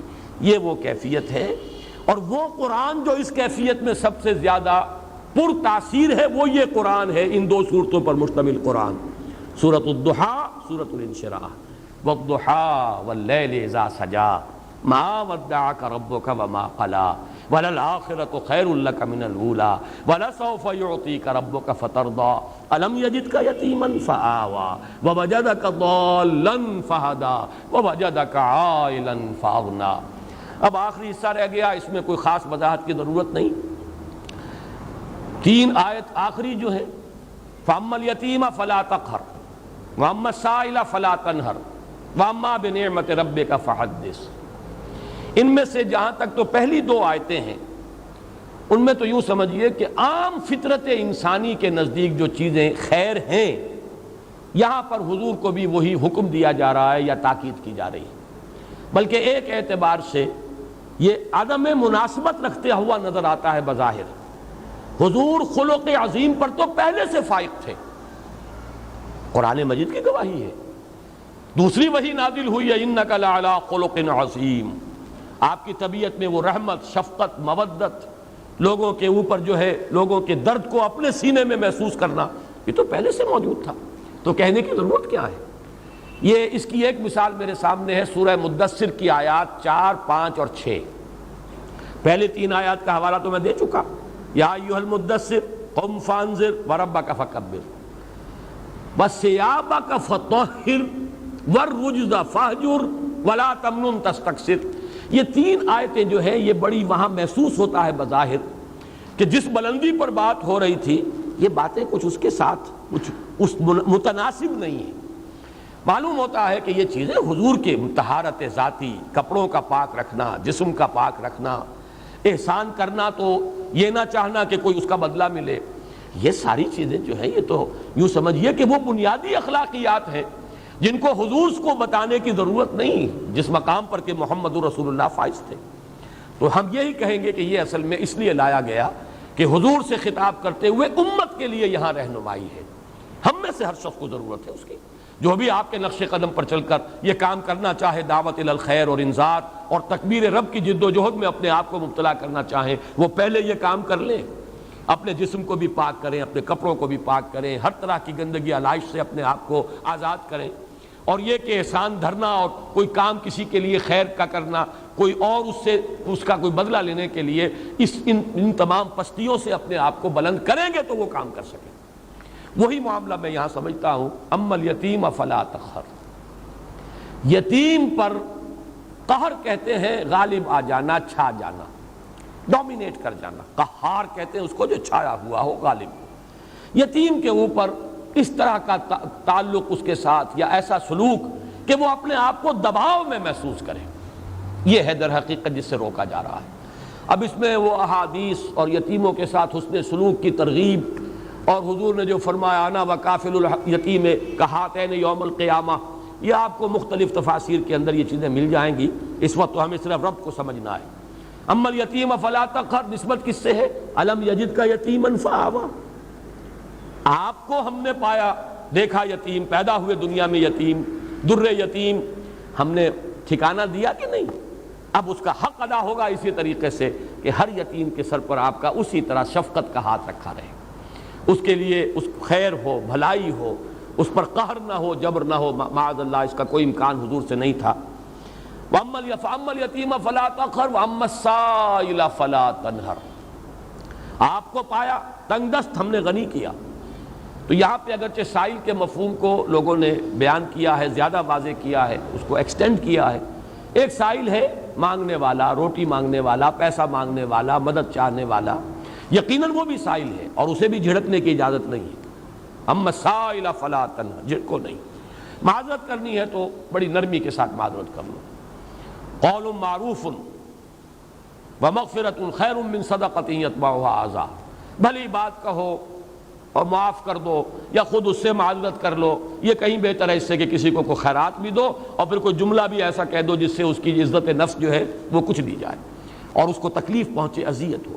تو یہ سیرت یہ ہے کہ سائل کو جھڑکو نہیں. اما السائل فلا تنہر. البتہ اس میں علماء نے اور مفسرین نے مزید جو شامل کیا ہے، سوال علمی بھی ہوتا ہے. ہدایت کا طالب بن کر بھی کوئی آتا ہے، عبس وتولی ان جاءہ الاعمی وما یدریک لعلہ یزکی او یذکر فتنفعہ الذکریٰ، اس سے بھی روک دیا گیا. کوئی بھی طالب خیر بن کر آیا ہے، کوئی بھی اگر مرشد ہے اس کے پاس کوئی رشد و ہدایت کی نیت سے آیا ہے، اس سے اپنے آپ کو وابستہ کر رہا ہے. کوئی متعلم ہے جو کسی معلم اور استاد اور عالم کے ساتھ جو ہے اس کے سامنے زانو تلمس طے کر رہا ہے. کوئی مستفتی ہے کسی عالم سے یا مفتی سے فتویٰ طلب کر رہا ہے. کوئی الجھن ہے کسی کی علمی اور وہ اس کا حل چاہتا ہے. مسائل فلا تنہر. البتہ آخری آیت جو ہے وہ حضور صلی اللہ علیہ وسلم کی شخصیت مبارکہ کے اعتبار سے بالکل ہم وزن اور بالکل متوازن ہے. وَأَمَّا بِنِعْمَةِ رَبِّكَ فَحَدِّثْ، اور جو نعمت ہے آپ پر ہوئی ہے جو آپ کے رب کی طرف سے، اس کا خوب چرچا کرو، اسے خوب بیان کرو. حدث، بیان کرو، عام کرو، پھیلاؤ، چرچا کرو. اب اس کے جو معنی لیے گئے ہیں، سب سے پہلا اس کا مفہوم ہے نعمت کا اعتراف اور اظہار. اللہ کی کوئی نعمت آپ پر ہوئی ہے، آپ اس کا اعتراف بھی کیجئے اور اظہار و اعلان بھی کیجئے، لوگوں کے سامنے بھی بیان کیجئے. یہ بھی شکر کی سب سے پہلی منزل ہے، بہت بنیادی منزل ہے. اس کی بالکل برعکس کیفیت یہ ہے کہ کسی شخص کو اللہ نے آسودگی دی ہے لیکن پھٹے کپڑے پہنے پھر رہا ہے، نعمت کو ظاہر نہیں کر رہا. اگر کسی کی تنگی ہے، اس کے کپڑے پھٹے ہوئے ہوں یا اس کے اوپر اگر لگے ہوئے ہوں پیوند، کوئی حرج نہیں. لیکن یہ کہ ہو کشادگی اور آسودگی اور پھر انسان یہ حلیہ بنائے، یہ گویا کہ یہ اس نعمت کا انکار ہے، اس کو چھپا رہے ہیں آپ. تو اعتراف و اظہار نعمت اور اس پر اللہ کا شکر ادا کرنا۔ دوسرا مرحلہ ہے نعمت کی حق کی ادائیگی، جس کام کے لیے وہ دی گئی ہے نعمت اس کو اس کے لیے استعمال کیا جائے، جس کو کہ امام راغب اصفہانی نے یہ شکر بالجوارح سے تعبیر کیا ہے، اس کا حق ادا کرو اس نعمت کا۔ لیکن سب سے اہم حصہ جو ہے جو حضور پر نعمت خصوصی ہوئی ہے صلی اللہ علیہ وسلم، وہ نعمت ہدایت۔ سب سے بڑی نعمت ہے ہی نعمت ہدایت، بلکہ میں آگے بڑھ کر جملہ کہہ رہا ہوں، نعمت ایک ہی ہے اور وہ ہدایت ہے، اور کوئی نعمت نہیں دنیا میں۔ ہر نعمت دوسری جو ہے وہ تابع ہے۔ اگر نعمت ہدایت ہے تو صحت بھی نعمت، اولاد بھی نعمت، مال بھی نعمت، فرصت بھی نعمت۔ اغتنموا خمسا قبل خمس، 5 چیزوں کو 5 چیزوں سے پہلے غنیمت سمجھو، اپنی زندگی کو موت سے پہلے غنیمت سمجھو، یہ بھی نعمت ہے۔ فرصت کو مصروفیت سے پہلے غنیمت سمجھو، فراغت فرصت۔ اسی طریقے سے صحت کو بیماری سے پہلے غنیمت سمجھو، جوانی کو بڑھاپے سے پہلے غنیمت سمجھو، تنگ دستی سے پہلے اگر اللہ نے فراخی دی ہے غنیمت سمجھو۔ 5 ہی نعمتیں ہوئیں، عمر ہے، صحت ہے، اور دولت ہے، فرصت ہے، یہ تمام چیزیں نعمتیں ہیں۔ لیکن نعمت ہونا ان کا منحصر ہے اگر نعمت ہدایت بھی موجود ہے، یعنی جس کو آپ کہتے ہیں نا وہ چیز کہ جو جس سے مس کر جائے گی وہ سونا بن جائے گا، اور اگر وہ شے جو ہے وہ مس نہیں کر رہی تو لوہے کا لوہا ہے۔ ان میں سے کوئی شے نعمت نہیں ہے جب تک نعمت ہدایت نہ ہو۔ اگر آپ کو صحت ہے اور ہدایت بھی ہے، آپ اس صحت کو خیر کے لیے استعمال کریں گے، دولت ہے، ہدایت ہے، خیر کے لیے، بھلائی کے لیے، اللہ کے دین کے لیے، لوگوں کی مدد کے لیے استعمال کریں گے۔ اور اگر صحت ہے، ہدایت نہیں ہے تو بدماشیوں میں جا کر اپنی جو ہے قوت جو ہے صرف کریں گے، وہ فرصت جو ہے کسی اور برے کام میں لگائیں گے۔ اگر ہدایت نہیں ہے تو وہ تو زحمت ہو گئی، وہ رحمت نہیں زحمت ہے، نعمت نہیں بلکہ وہ عذاب کا ذریعہ بن گیا۔ تو ہدایت ہی در حقیقت واحد نعمت ہے جو فی نفس ہی نعمت ہے، باقی ساری نعمتیں اس کے ساتھ مشروط ہو کر نعمت بنتی ہیں۔ اللہ نے ہدایت دی ہے، اے نبی اب عام کرو، چرچا کرو، پھیلاؤ، اس کی تبلیغ کرو، حکمت بانٹو۔ الحکمت ضالۃ المؤمن هو احق بها حیث وجدها، عام کرو اس علم کو، پھیلاؤ۔ یعلمہم الکتاب والحکمہ، قرآن کی اس دعوت کو عام کرو، یہی آپ کا جو ہے سب سے بڑا اللہ کا احسان جو آپ پر ہوا سب سے بڑھ کر یہ، اور یہی ہے در حقیقت اس کا حق کہ آپ اسے عام کریں اور بیان کریں۔ اس میں بعض صوفیہ نے ایک بات کہی ہے، اور وہ یہ ہے کہ بعض ہمارے اکابر جو ہیں خاص طور پر تصوف کے میدان کے، ان سے کچھ منقول ہیں ایسی باتیں کہ عام آدمی سمجھتا ہے کہ وہ بڑا تکبر اور عجب کا اظہار انہوں نے کیا۔ مثلا یہ کہ شیخ احمد سرہندی رحمۃ اللہ علیہ اپنے بعض ایسے مقامات کا تذکرہ کرتے ہیں کہ عام آدمی سمجھتا ہے کہ انہیں بیان نہیں کرنا چاہیے تھا، اللہ نے اگر یہ رتبہ دیا بھی تھا تو اس کو بیان کرنے کی ضرورت نہیں تھی، نہ کرتے تو اچھا تھا۔ اس میں تعلی اور تکبر اور کچھ عجب کی بو آتی ہے کچھ لوگوں کو۔ اسی طرح سے کچھ اسی قسم کے دعوے جو ہیں شاہ ولی اللہ دہلوی کے بھی ہیں رحمۃ اللہ علیہ، بعض حضرات کو ان سے بھی انقباض ہوتا ہے، لیکن یہ کہ قاضی ثناء اللہ پانی پتی رحمۃ اللہ علیہ نے ان کی طرف سے دفاع کیا ہے، اور وہ دفاع یہ ہے کہ یہ بھی در حقیقت اس حکم کے تابع ہے۔ اللہ نے اگر وہ مقام دیا تھا اس کا اظہار و اعتراف ان کے ذمے تھا، اگر وہ اسے بیان نہ کرتے، اور ظاہر بات ہے کہ وہ اپنے تزکیہ نفس کے اس مقام تک پہنچ چکے ہوتے ہیں یہ حضرات کہ اب ان کے لیے عجب اور تعلی والی بات نہیں ہوتی، ان تمام رذائل نفس سے تو وہ اپنے نفس کو پاک کر چکے ہوتے ہیں۔ قد افلح من زکاہا۔ اب ظاہر بات ہے کہ اگر احمد سرہندی اس مقام پر نہیں ہے تو اور کون ہوگا، اور شاہ ولی اللہ اس مقام پر اگر نہیں ہے تو اور کون ہوگا۔ اسی اعتبار سے حضور کہتا ہے انا سید ولد آدم ولا فخر، میں تمام آدم کی اولاد کا سردار ہوں لیکن اس میں کوئی فخر نہیں ہے۔ بہت سی باتیں آپ نے بیان کی ہیں، مجھے اللہ نے یہ مقام عطا فرمایا ولا فخر، مجھے اللہ نے یہ رتبہ دیا ولا فخر، میں یہ فخر کی وجہ سے نہیں کہہ رہا بلکہ اظہار نعمت کر رہا ہوں۔ اللہ نے مجھے یہ مقام عطا کیا ہے تو اسے بیان کر رہا ہوں۔ تو جس طرح حضور نے اپنی وہ کیفیات یا اپنے ان مقامات بلند کو ظاہر فرمایا ہے، تو گویا کہ اسی وَأَمَّا بِنِعْمَةِ رَبِّكَ فَحَدِّثْ کی تعمیل میں ہمارے ان بزرگوں نے بھی اپنے کچھ مقامات جو ہیں ان کا تذکرہ کر دیا ہے، اس پر کوئی انقباض محسوس نہیں کرنا چاہیے۔ بارک اللہ لی و لکم فی القرآن العظیم ونفعنی وإیاکم بالآیات والذکر